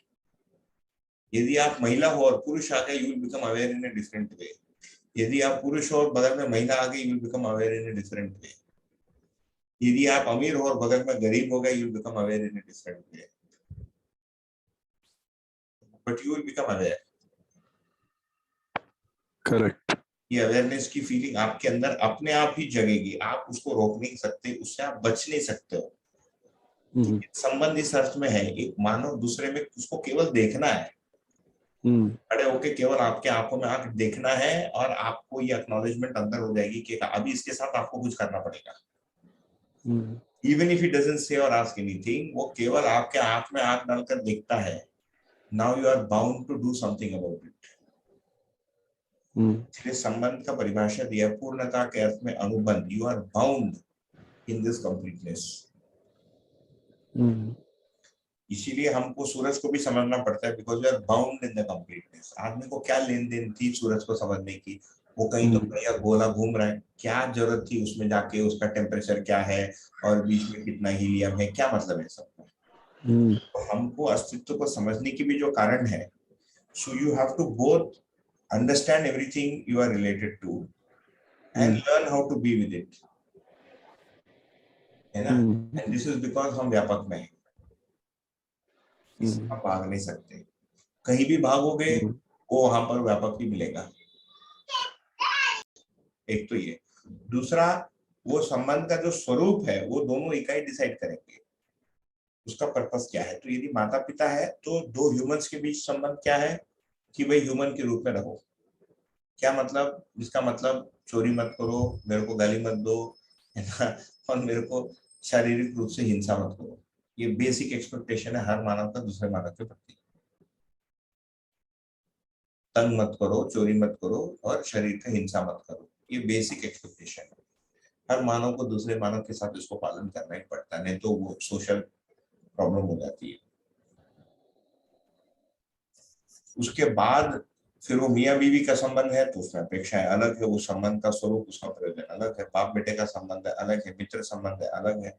वो मित्र है जो कभी किसी दिन में पहले कॉलेज जाता था 20 वर्ष पहले, तो उसके साथ दायित्व कर्तव्य, तो हर चीज में दायित्व कर्तव्य अलग मिलेगा।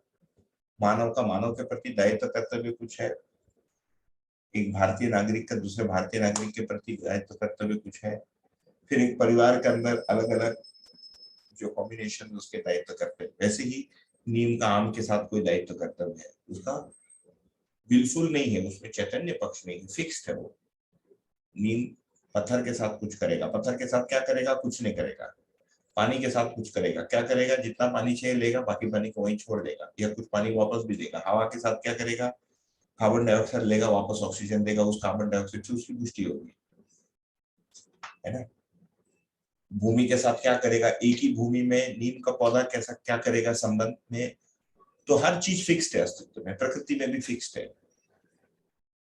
आम का पौधा हो सकता है फॉस्फोरस अधिक को ले, नीम का पौधा हो सकता है कि सल्फर अधिक ले ले और नमक को छोड़ दे। तो उन उन परस्परताओं का, है ना, एक एक स्वरूप है प्रकृति में भी। एक बाघ दूसरे बाघ को देखता है, उनके बीच में संबंध पूरा से फिक्स्ड है। जो छोटा भाग है उसको जाना पड़ेगा, ये नियम है प्रकृति का, जीव का नियम है।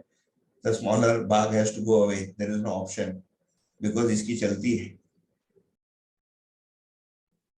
यदि हाथी आ गया तो हाथी will not care for that bag. वो हाउ करेगा, वो हाथी ऐसे घूम के चले जाएगा। और हिरण यदि है तो उसको भागना ही पड़ेगा, क्योंकि ये नियम है कि बाघ हिरण को खाएगा। वो भी संबंध फिक्स्ड है, वो उनके वंश के अनुसार तय है। जब हम प्रकृति का अध्ययन करेंगे तो वंशानुषंगिता का अध्ययन करेंगे, उनका स्वभाव का अध्ययन करेंगे। तो प्रत्येक इकाई का दूसरी इकाई के साथ संबंध है और उसके स्वभाव और गुणों के अनुसार है। So I cannot try and get married to my computer, है ना, it's foolish. It's not an object to be married. अभी जापान में देखिए क्या प्रॉब्लम हो गया है, उनकी इतनी मैकेनिस्टिक और रोबोटिक सोसाइटी बन गई है, इतना मनुष्य का कंफ्यूजन हो गया है। एक कई वर्ष पहले आए थे न्यूज में, पेपर में आया था, मैं देखा, उनको वीडियो भी भेजा किसी ने। एक आदमी अपने गुड़िया, वो डॉल जो होता है ना, बड़ा लाइफ साइज डॉल, उनके यहाँ रिलेशनशिप की इतनी क्राइसिस हो गई है, आदमी डेस्परेट है बॉयफ्रेंड गर्लफ्रेंड के लिए, और विवाह कर नहीं रहा कोई। प्रश्नचिन्ह लग गया हर चीज पे, दर्शन है नहीं, दर्शन को तो उड़ा दिया आपने। बुद्धिज्म चलता था पहले, वो थोड़ा राहत दे रहा था, उसको आपने बाहर कर दी। कुछ भी चाहे कुछ राहत तो देता है ना कोई भी दर्शन, it gives you something to hold on to. या तो पूरा यथार्थ दर्शन रहे, जैसे मैं बोल सकता मध्यस्थ दर्शन है, यथार्थ दर्शन और संपूर्ण है, पर कुछ तो रहे यथार्थता की, जैसे कोई दर्शन रहे, कुछ तो पूर्णता रहे, तो कुछ राहत कुछ नहीं है। He married the doll and he spent some $300,000 on it. वो डॉल का स्वभाव ही नहीं है पति पत्नी, कैसे जियोगे तुम उसके साथ? है कोई अभी, नाउ डोंट माइंड मी, हो सकता है कोई लोग घर पे एक पेट रखते हो, वो कुत्ते के साथ स्नेह करना जाएगा। हम देखेंगे आगे जाके कि कुत्ते का स्वभाव ही नहीं है स्नेह करने का। कुछ लोग बाघ के साथ स्नेह करते हैं, तो फिर वो पेपरों में आता है कभी कभी को उसका जो पेट बाघ है उसने उसको खा लिया। तो खाने का था यार, उसको बाघ का काम ही है खाने का मांस को। वो किसी समय भूल जाता है कि इसने मेरी मदद की, तो खा जाता है उसको। So he gets bitten by his own dog. One man got killed by his own dog in the US. होगा ही। So you can't jail the dog. No, you can't do anything. The dog does not know any law to follow. उसको ज्ञान अवस्था की इकाई ही नहीं है ना। तो जो बेसिक स्वरूप ऑफ संबंध है, it is decided by the स्वभाव। हम आगे देखेंगे प्रत्येक अवस्था का एक डिस्टिंक्ट स्वभाव। तो एवरी अवस्था की जो भी इकाई है वो अपने अवस्था के बाकी इकाइयों के साथ उस स्वभाव के अनुसार उस संबंध में है। संबंध है ये व्यापक में होने के कारण है, स्पेस में होने के कारण कनेक्टेड है। स्वरूप जो है स्वभाव के कारण है, और पर्टिकुलरिटी उसकी गुणों के अनुसार है। So I am related to you as a human because of the स्वभाव, because you are a human. Now I have no choice, and the particularity of the संबंध of the relationship is decided by the गुण and the purpose for which we are meeting. हमारा ये मिलन है इस वस्तु को समझने के पर्पस से है। ये मेरा पर्पस क्या है? मैं इस बात से सुखी होना चाहता हूं कि ये वाले संबंध को करने के लिए मैंने थोड़ा समय दिया कि दुनिया में इसकी सूचना जाए, इससे आप बेनिफिट हो। तो इसमें ट्रांजैक्शन नहीं है, फिर पैसे का लेन देन नहीं है।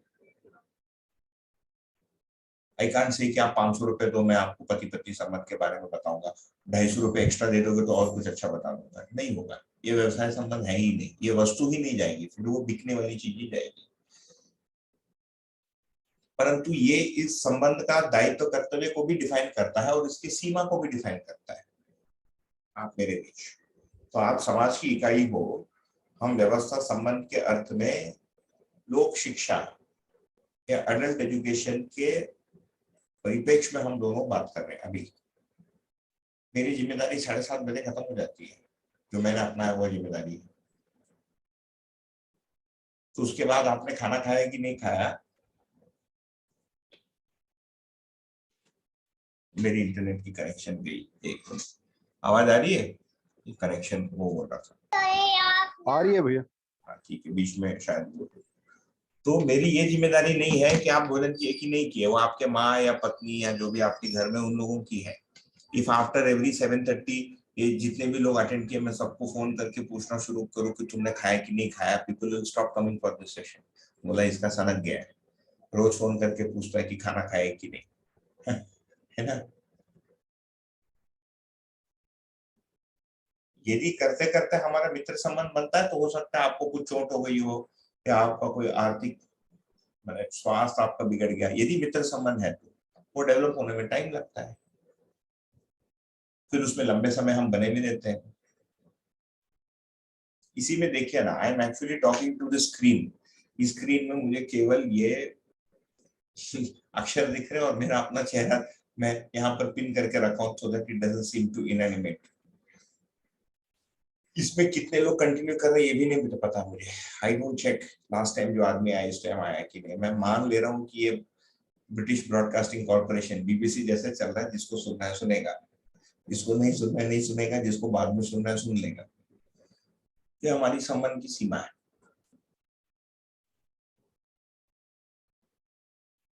उसका कंटेनर का नाम है जीवन विद्या या मध्यस्थ दर्शन, बट उस कंटेनर को हटा भी देंगे वो संबंध तो बना ही रहेगा।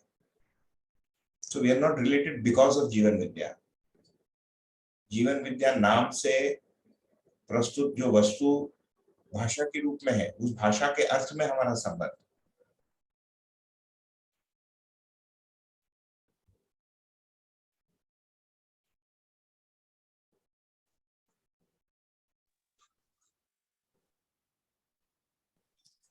ये संबंध इस विधि से है। ठीक है, ठीक है भैया।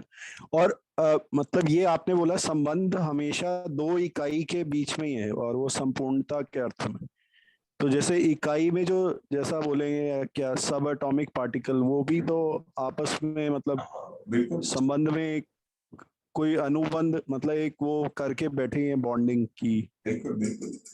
साथ में रहने की प्रवृत्ति है, जैसे ऑक्सीजन का एटम मॉलिक्यूल है O2, दोनों O मिलके O2 बनाते हैं, वो पूर्णता के अर्थ में अनुबंध है ना। उस O के अंदर जितने सब एटॉमिक पार्टिकल्स है, उस O को बनाने दो, O इज द प्रयोजन, दो O is the whole, the subatomic particles are coming together to form that O और H और नाइट्रोजन और पोटेशियम और फॉस्फोरस, ऐसा।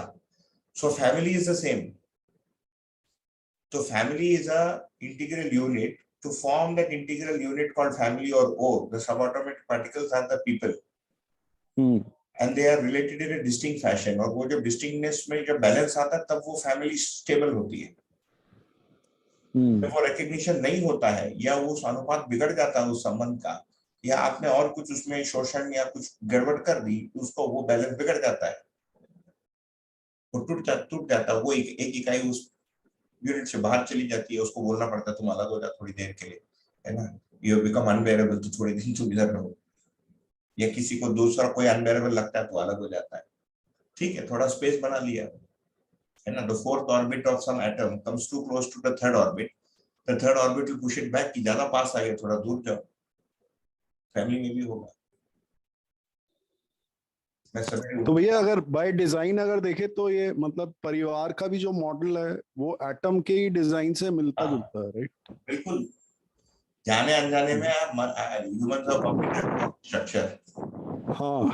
ओनली डिफरेंस इज केंद्र में कोई होता है, एक केंद्र में भी कोई होता ही है। सी समबडी इज इन द केंद्र ऑफ डिफरेंट एक्टिविटीज।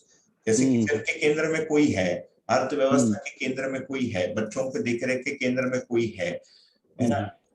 बच्चों को माता पिता ज्यादा नहीं डांटे, इसके लिए नाना नानी दादा दादी हर समय खड़े हैं। आप जैसे डांटो वो दोनों सामने आ जाते, खड़े हो जाते हैं, आए यार तुम पूरे दिन बच्चे को डांटते हो, छोटा है तुम काहे को बीच में, फिर इन दोनों में बीच में मैं बाप हूँ, है ना। तुम मुझे बता के तो झंझट क्या होता है, यही होता है। ओ माँ बाप को कुछ, तो ये सब सभी को सीखना पड़ेगा घर में, उसका संतुलन क्या है और उसका सार्थकता क्या है। जैसे मेरी बेटी मेरे माँ को जाके बीच में पूछती है, पार्टी बोलते हैं हमारे यहाँ नानी को, नानी और दादी दोनों को पार्टी बोलते हैं, पार्टी ये बना के दो, बना के दो। So you have to let her do that. बच्चे को भी लगना चाहिए ना कि कहीं मेरी आवश्यकताएं अनकंडीशनल रूप से पूरे होते हैं, वो उसमें एक भाव का पुष्टि होता है, उससे एक ग्रोथ होता है उसमें। फिर पिता कभी कभी देता है, कभी कभी, जैसे मेरी बेटी एकदम नाचती है मेरे सर पे, है ना, she takes me for answer, मैं भी उसको करने देता हूँ, कई बार वो सुनती ही नहीं है। आज दोपहर को आई, बोली एक आम लेकर आई, है ना। हम लोग चखने के लिए 100 रुपए का एक आम 6 खरीद के रखे हैं या 12 खरीद के रखे हैं, बहुत महंगा आम है, 100 रुपए का एक आम। हमने सोचा ये सीजन का पहला और आखिरी आम होगा जो 100 रुपए का है। हमारी घर की जो आर्थिक स्थिति है, मन है, उसके अनुसार हमने निर्णय लिया। उसको काट के वो बनाना चाह रही थी, आम का क्या है, कुल्फी, मैंगो शेक। हाँ मैंने कहा ये बहुत महंगा आम है, इसका तुम कुल्फी मत बनाओ, करना। घर में दूसरा आम था नहीं, पका नहीं था। 2 लड़कियां थी, हमारी नेबर की भी एक छोटी लड़की आती है, छोटी आनंदी है, वो भी थी, दोनों आ गए। ये दोनों मेरे को घेर गए, मैं बैठ के जहाँ पर कुछ कर रहा था, कुछ बुक कंपाइल कर रहा था दर्शन का ही, मेरे को चीनी नहीं दिए, इतना पीछे पड़ गए दोनों, एकदम जैम कर दिया। बच्चा को जब चाहिए आपका मेंटल फ्रीक्वेंसी पूरा जैम कर देता है। तो मैं 4 बजे कार निकाला। अब हमारी भी रईसी है ना, बच्चों, अब किसी के पास वो नहीं है तो नहीं करेगा और डांट के भगा देगा।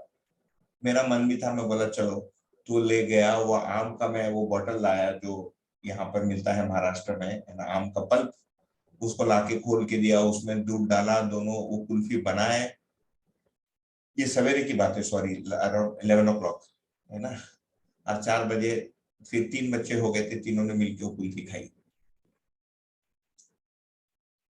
फिर मैंने अपने माँ को बोला, तो मेरे माँ ने बोला सही है, तुमको तो करना ही चाहिए। अब प्रतिदिन मैं करूंगा तो इसका एक, तो मुझे भी उसका विवेक यूज करना पड़ेगा। If I do it every day तो उसको अभ्यास हो जाएगा कि जो मांगे, तो you have to strike a balance उस व्यक्ति की प्रवृत्ति के अनुसार आपको, तो परिवार इस विधि से बैलेंस रहता है।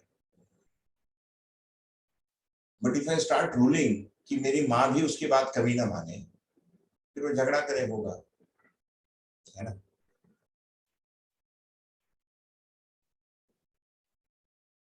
तो एक बच्चा जब बड़ा हो रहा है घर में, तो अलग अलग लोग अलग अलग चीज उसको देते हैं. So different electrons or protons, neutrons. So every entity in the family is playing the role of an electron, proton, neutron मतलब neutralizing factor, proton मतलब कुछ कर रहा है, electron मतलब उसको खींच रहा है. ये सब चलते रहता है. मीनिंग वो जो आप बोल रहे हो सम विषम मध्यस्थ गुण, ये ये right. रोल. हाँ, तो जागृति में क्या होता है, जब तक हमने बोध नाम की क्रिया का अध्ययन किया था, जब तक हमारा बोध नहीं होता है तब तक मध्यस्थ का पता नहीं चलता है, तब तक सम और विषम में घूमते हैं. इसलिए मैं एक दिन सुखी हूं तो सम है, अगले मोमेंट दुखी हो जाऊंगा तो विषम है. शादी अच्छी चल रही है तो सम है, शादी में गड़बड़ हो गया विषम है ना. तो ये जीवन के अलग अलग क्रियाओं में होता है. तो ये सम्मिलित रूप में भी उस परिवार में सम विषम मध्यस्थ का एक स्वरूप लेगा, जैसे मॉलिक्यूलर स्ट्रक्चर में होगा वैसा होगा. और प्रत्येक आदमी में जो जीवन क्रिया है, इनमें भी आपस में संबंध है. आपका विचार और आपका इच्छा में एक संबंध है, आपका इच्छा और विचार और आपके आस्वादन में एक संबंध है, आपके आस्वादन और शरीर में एक संबंध है, आपके शरीर और आस्वादन में एक संबंध है. जैसे 8 साढ़े 8 हो गया तो लोगों को भूख लगेगी, फिर हम कितना भी ज्ञान की बात करेंगे लोग बंद कर देंगे, जाकर अपना भोजन करेंगे. तो शरीर का संबंध मन पर पड़ा, मन का संबंध इच्छा पर पड़ा. So all the activities in you are also interrelated and each one has an effect on the other. Put together it makes you. Then you and another person and many such persons put together make a family. Then many such families put together make a society. या मोहल्ला. And many such mohallas put together make one state. और उस state की फिर एक चरित्र होती है, कैरेक्टरिस्टिक होती है. जैसे देखो चाइना का एक कैरेक्टरिस्टिक है, चाइनीज स्टेट का. चाइना के लोगों का है कि नहीं पता, उनकी गवर्नमेंट की तो है ना. हर भूमि को अपना बोलता है. अरुणाचल प्रदेश में छोड़ दिया तो बोलेगा दिल्ली में भी एक दिन एक चाइनीज घूमने आता है इसलिए दिल्ली भी हमारा है. एक्सपेंशनिस्ट मोड में है चाइना. और इस पूरे धरती का, विश्व का पुट टुगेदर एक आचरण है. If you go to the moon you will be able to see it. ये पेड़ काट के खा रहे हैं, एक दूसरे को झूठ बोलते हैं, घरों के अंदर झगड़ा करते हैं, इनकी कैपिटलिस्ट सिस्टम है ना. फिर विश्व को ऊपर से देखेंगे तो दिखेगा कि ये वाला कॉन्टिनेंट शांत है. जैसे ऑस्ट्रेलियन कॉन्टिनेंट बड़ा मस्त है यार, 2 ही कंट्री और झगड़ा नहीं करते, शांति. इंडियन सब कॉन्टिनेंट नाक खत्म करके रखा है. ठीक. यूरोप का एक भाग भाई, काफी यूरोप का काफी भाग शांत. अमेरिका, नॉर्थ अमेरिका शांत, झगड़ा नहीं कर रहा, बट बाकी जगह झगड़ा करवा रहा है और उसको सुलझाने के लिए भी दौड़ता है इधर उधर, है ना. ग्लोबल पुलिसमैन बन के बैठा है. ये सारी आचरण हमको ऊपर से दिखेगी.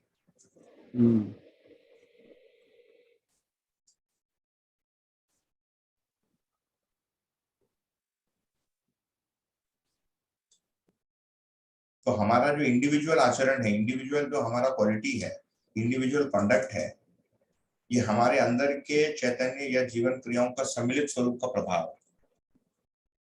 So what you are as a human being, what I am as a human being, what type of human I am or I am not, is the result of the combined effect of all the activities in me. उसमें जो भी अच्छा बुरा है,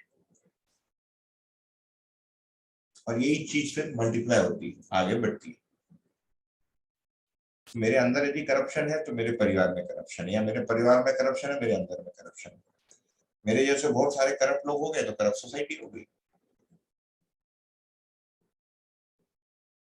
किसी भी rule में corruption लिखा नहीं है. किसी भी कंट्री के कॉन्स्टिट्यूशन में रिश्वत लेना देना या मॉरली करप्ट होना अलाउड नहीं है. उसके बाद भी करप्शन है. इसी का मतलब है ब्रेकिंग द लॉ. उस करप्शन को ट्रेस करेंगे तो उन जीवनों के वृत्ति के क्रिया में लाभ की प्रवृत्ति है, और लाभ को इस विधि से कमाया जा सकता है जो एक गलत मान्यता है उसके चित्त के चित्रण क्षेत्र में मिलेगा. So till you don't correct that वृत्ति की लाभ की दृष्टि and that चित्त में गलत मान्यता, you cannot get rid of corruption. How many ever rules you make outside? संभव ही नहीं है. और वहां उस आदमी के अंदर घुस के उसको करेक्ट करना बड़ा मुश्किल है. ये जीवन विद्या शिविर वही है ना, वो बाहर बैठ के चिल्लाते रहेगा प्रबोधक, तुम सुख शांति पूर्वक। वो आदमी का सौ कृपा होगा तो अपना अंदर निरीक्षण करेगा, अध्ययन करेगा, तो उसको दिखेगा, नहीं दिखेगा, नहीं देखना, नहीं दिखेगा। भैया स्व कृपा से क्या मतलब? स्वनिरीक्षण, मैं बदलना चाहता हूँ, मेरे अंदर में रहे ना, मैं हाँ अपने ओके, अंदर की एक्सेप्टेंस की, हाँ मतलब हाँ सामने कोई मैं अच्छी बात आ रही है हाँ, तो मैं उसको करना, मेरे अंदर सुनना की चाहता कमी हूँ। है, मैं सुधरना चाहता हूँ, ये स्व कृपा है।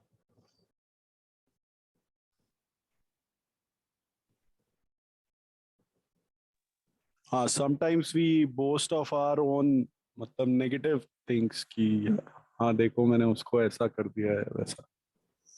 तो एजुकेशन का फंडामेंटल पर्पस है, फंडामेंटल जो उद्देश्य है उसका मूलभूत उद्देश्य ये है कि एक मिनिमम उद्देश्य मैं कहूंगा, क्योंकि फंडामेंटल उद्देश्य संपूर्णता के अर्थ में परिभाषित होगा। मिनिमम उद्देश्य ये होगा कि प्रत्येक मानव को अपने ग्रोथ मतलब डेवलपमेंट तथा इंप्रूवमेंट गुणात्मक परिवर्तन के लिए अग्रसर हो पाए, उसके लिए प्रोत्साहन, वस्तु तथा अवसर प्रदान करें।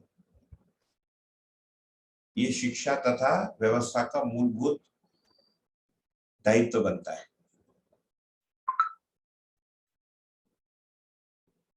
एंड उसको इस समाज में जीने के लिए जो भी जानकारी चाहिए वो उसको प्राप्त करें, तथा उस समाज में भौतिक विधि से सर्वाइव करने के लिए निपुणता अथवा स्किल्स प्राप्त करें। So you see again you come to these three boxes, the intellectual and spiritual knowledge for living. अभी कुछ देर है इंटेलेक्चुअल, पर्याप्त नहीं है। संबंधों में जीने का जानकारी दे, भौतिक वस्तुओं को समझ के उसको उत्पादन और फेयर ट्रेड, क्योंकि केवल हमने इंजीनियर बना ली उससे होता नहीं है ना, वो फेयर ट्रेड कैसा करेगा, कितना पैसा उसके लिए उसको क्लेम करना है, इसका जानकारी है ही नहीं, ये मार्केट डिसाइड करता है।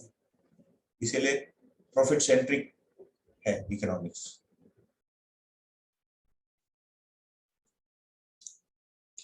ठीक है, बढ़िया। तो हम बातचीत करते करते कहीं और चले, 7:20 भी हो गया। somebody had raised their hand, कोई हाथ उठाया था, हो गया, नीचे चले गए हाथ, या वो व्यक्ति ही चले गए, कुछ हो गया, चलो ठीक, आगे बढ़े हम लोग।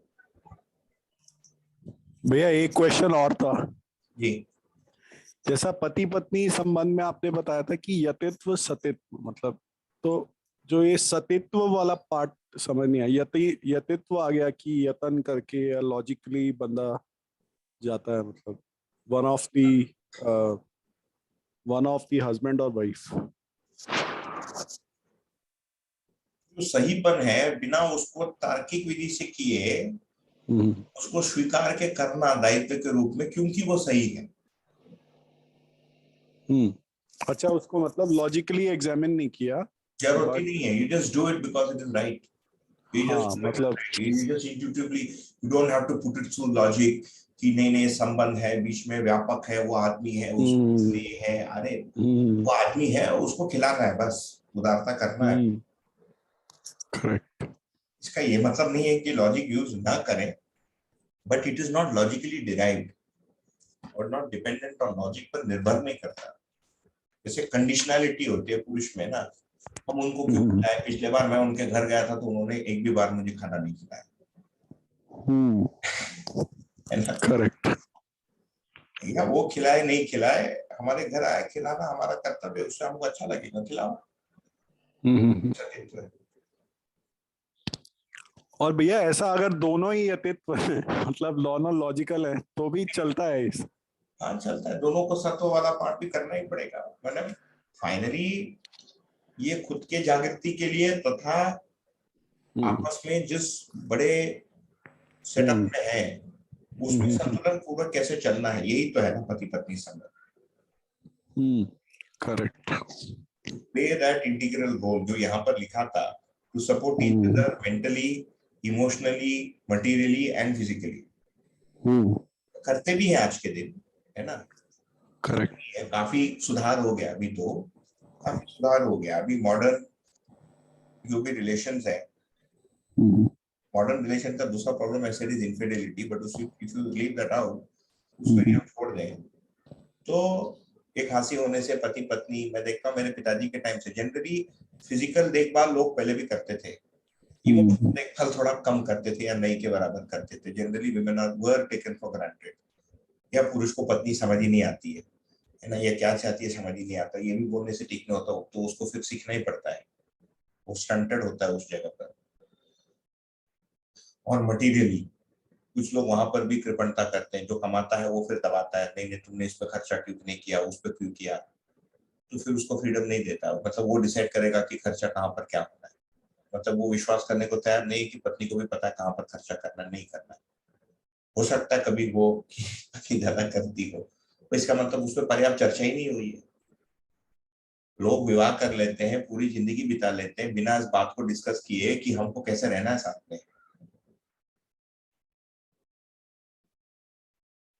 I mean, forget even agreeing, even knowing कि तुम्हारा अपेक्षा क्या है इससे, और ये जो हम साथ में आए इसका मतलब क्या है, तुम्हारी बात सुन लूं मैं और तुम मेरी बात सुन लो, इसके लिए भी हम नहीं करते हैं ना, मतलब हम इतने बेहोश हैं, इसका यही मतलब हुआ ना। करेक्ट। मतलब हमारे पूरे जीवन का सबसे महत्वपूर्ण संबंध को में हम बेहोशी पूर्वक जी रहे हैं, 50 अपेक्षा बना के रखें, इट मेक्स और ब्रेक्स आवर लाइफ, एंड हम कंप्लीटली बेहोश।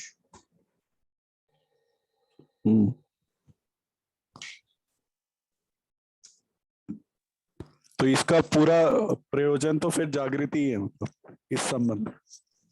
हर संबंध का प्रयोजन जागृति ही है, वो जागृति को सुनिश्चित करने के लिए या उसकी ओर अग्रसर होने के लिए जो सिस्टम्स हैं और उनमें जो अपेक्षाएं हैं वो सबको पूरा करना।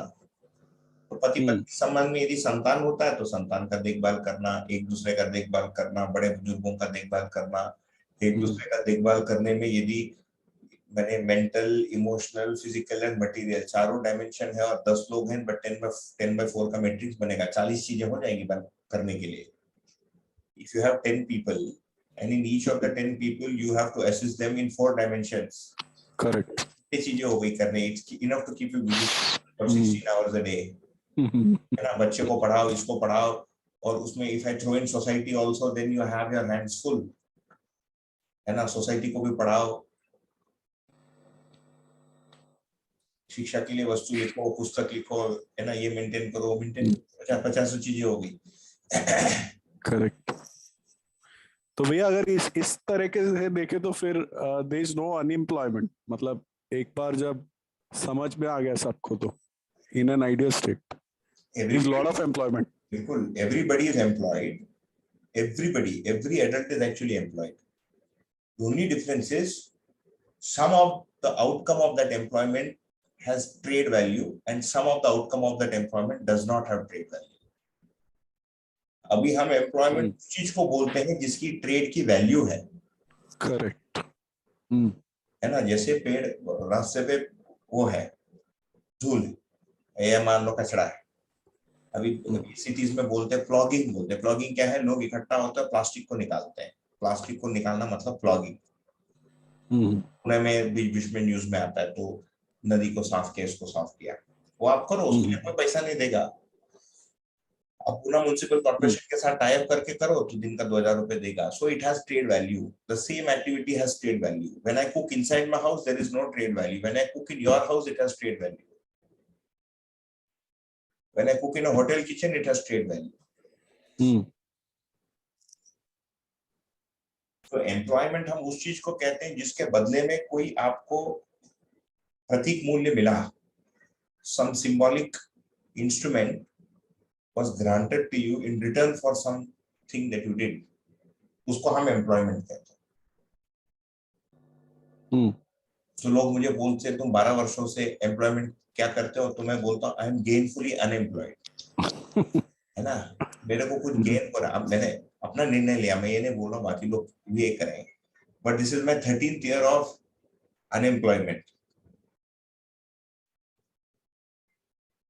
दूसरा कोई रास्ता ही नहीं मेरे पास, but that's a different story for another day, है ना।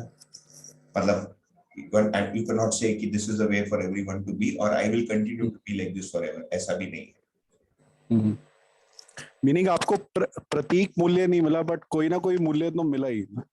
हाँ, बाकी मूल्य मिल रहे हैं और प्रतीक मूल्य कहीं से मिला हुआ है, तभी मैं कर पा रहा हूँ। हाँ ओके करेक्ट। You तो आप can- ऐसा नहीं कह रहे हो कि प्रतीक मूल्य जरूरी नहीं है, प्रतीक जरूरी है मूल्य ना, उसके जरूरी बिना है। घर कहाँ पाए, उसके बिना मेरे नेट इंटर आपके हाँ आपको फोकट का पढ़ा रहा हूँ, इंटरनेट का बिल कौन देगा? करेक्ट करेक्ट करेक्ट, मटेरियल वो चाहिए सब कुछ। कोई तो दे रहा है ना। करेक्ट। या मैंने पहले से संचित करके रख लिया, या मेरे घर परिवार से मेरे को मिल गया, या मेरे दोस्त ने दे दिया, somebody is paying for it. Economics का वो प्रिंसिपल तो सही है, नथिंग इज फ्री, है ना।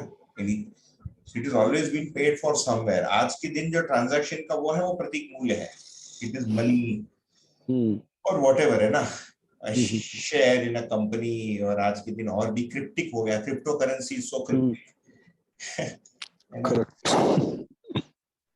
क्या क्या हो गया इकोनॉमिक्स को, हम कभी फुर्सत में करेंगे। एनएफटी हो गया, नॉन फंगिबल टोकन, भगवान जाने क्या है। तो वर्चुअल पेंटिंग खरीद रहे हैं, क्या मतलब हुआ, मेरे को समझ ही नहीं आया।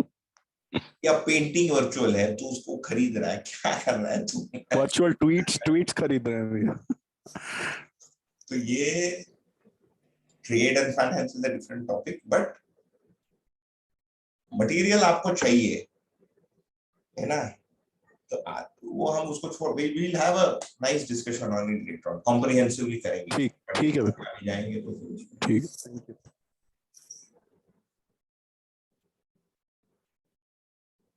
बट साथ ही सहयोग, this brings us to the end of the 7 संबंध। इन 7 संबंधों में मूल्य है या भाव है। So it is important to note कि ये मूल्य ऐसे अनाथ नहीं है हवा में। कई बार हम मूल्यों के बारे में बात करते हैं या परिचयात्मक शिविरों में बात करते हैं, कई बार समय भी नहीं होता है, या कोई एक पर्टिकुलर डिजाइन होता है, जैसे इस शिविर का एक पर्टिकुलर फ्लो और डिजाइन है, but if you see the वस्तु does not have a design, the वस्तु इज इंटीग्रेटेड। हम बार बार पहले जो बात की उसको बाद में भी हमको लाना पड़ रहा है, बाद में हम जो बात करेंगे उसका भी संदर्भ हमको लाना पड़ रहा है। तो समझ या वस्तु या वास्तविकता is an integrated whole, it is not in chapters. आप सेक्शन 8.1.5 में संबंध नहीं समझ सकते, वो केवल कागज में है। ठीक है ना। मैंने अभी देखा, इसमें नंबर बड़ा अजीब सा नंबर है, तो we look at the book numbering in 8.1.5, बड़ा अजीब सा नंबर लग रहा है। तो हम देख सकते हैं कि 2 लोगों के बीच में संबंध है, और इन संबंध में भाव है, अच्छा बुरा लगना, दोनों ही भाव, अच्छा लगना बुरा लगना, और अनेकों प्रकार के भाव है ना। तो इन संबंधों में हमारी अपेक्षाएं होती है, उन अपेक्षाओं से भाव जन्मते हैं। वो अपेक्षा होना पूरा, कई बार वो अपेक्षा भाव के रूप में होता है, कई बार अपेक्षा पूरा नहीं होने से भी कोई भाव उत्पन्न होता है, डिसअपॉइंटमेंट का, सम्मान का, द्रोह का, विश्वास का, अविश्वास का, ये सब होता है। And these are very real things, है ना। एक हमारे सुख दुख का बहुत टेंजिबल एक अनुभव है ये भाव, ये इंटेंजिबल नहीं है। जैसे भौतिक वस्तु हमको लगता है टेंजिबल का मतलब कोई ठोस चीज खाने को मिला, तो कोई ठोस चीज मिली। एक्चुअली भाव खाने या अच्छे खाने से अधिक ठोस है, क्योंकि वो लंबे समय तक हमको प्रभावित करता है। किसी के साथ प्यार हो जाता है तो हम घर छोड़ के भाग जाते हैं। लोग पूरा घर छोड़ के भाग जाते हैं, परिवार वाले, वो पूरा अपना लाखों करोड़ों को संपत्ति छोड़ के भाग जाता है, नहीं मैं उसी लड़की से शादी करूंगा। उसके भी पता रहता, हो सकता है कि इसके भाई बहन आके मुझे मार डालेंगे। रोज पेपरों में आता है ना, 2 लोग भागे हो गए, इसके अंकल ने मिलके उसको मार दिया। वो बर्दाश्त ही नहीं होता उससे। वहां इतनी बड़ी चीज हमारे पब्लिक डिस्कोर्स में, हमारे पारिवारिक डिस्कोर्स में, हमारे शिक्षा में, हमारे इंटेलेक्चुअल डिस्कोर्स में भावों का कोई स्थान नहीं है। उटपटांग चीज दिखा देते हैं पिक्चरों में, और जितने भी लोग कम से कम ये शिविर देख रहे, टीवी सीरियल से तो बचो, नहीं तो आपके भाव का अभाव कर देगा। वो कुछ भी दिखाते हैं उसमें, रोमांटिक नॉवल से भी बचो, है ना, फिक्शनल बुक से, केवल काल्पनिक है वो। तो भाव बहुत ही ठोस चीज है। भैया ये वाली लाइन पे जैसा आपने ये भी इससे मतलब रिलेटेड हुआ गया जैसा चित्त शुद्धि से, मतलब क्योंकि इससे भी नए नए चित्र प्रकार वो क्या बोलते हैं कि ठीक है, थ्रो किए जाएंगे। और ओके, चित्त शुद्धि का मतलब हमारे में वो चित्र रहे जो मानवीयता के पक्ष में हो, जो जागृति के पक्ष में हो, और उन चित्रों को या उन मान्यताओं को हम त्याग दें जो मान्यता या जागृति के पक्ष में ना हो। कई बार ये सरलता से हो जाता है, कई बार इसमें समय लगता है। और ये सारी मान्यताओं का स्टोर हाउस चित्त ही है मतलब।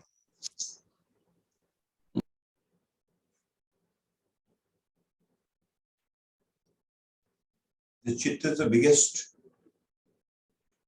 क्या बोलते हैं, हार्ड डिस्क इन द। तो ऐसा तो मतलब कई बार कॉन्शियसली खुद को भी नहीं पता होता कि ये पड़ा हुआ है यहाँ पे। वही जागृति का मतलब है। प्रथम जागृति तो इस बात से इस बात के प्रति जागृत होना है कि मेरे अंदर क्या है और क्या हो रहा है, कैसे हो रहा है।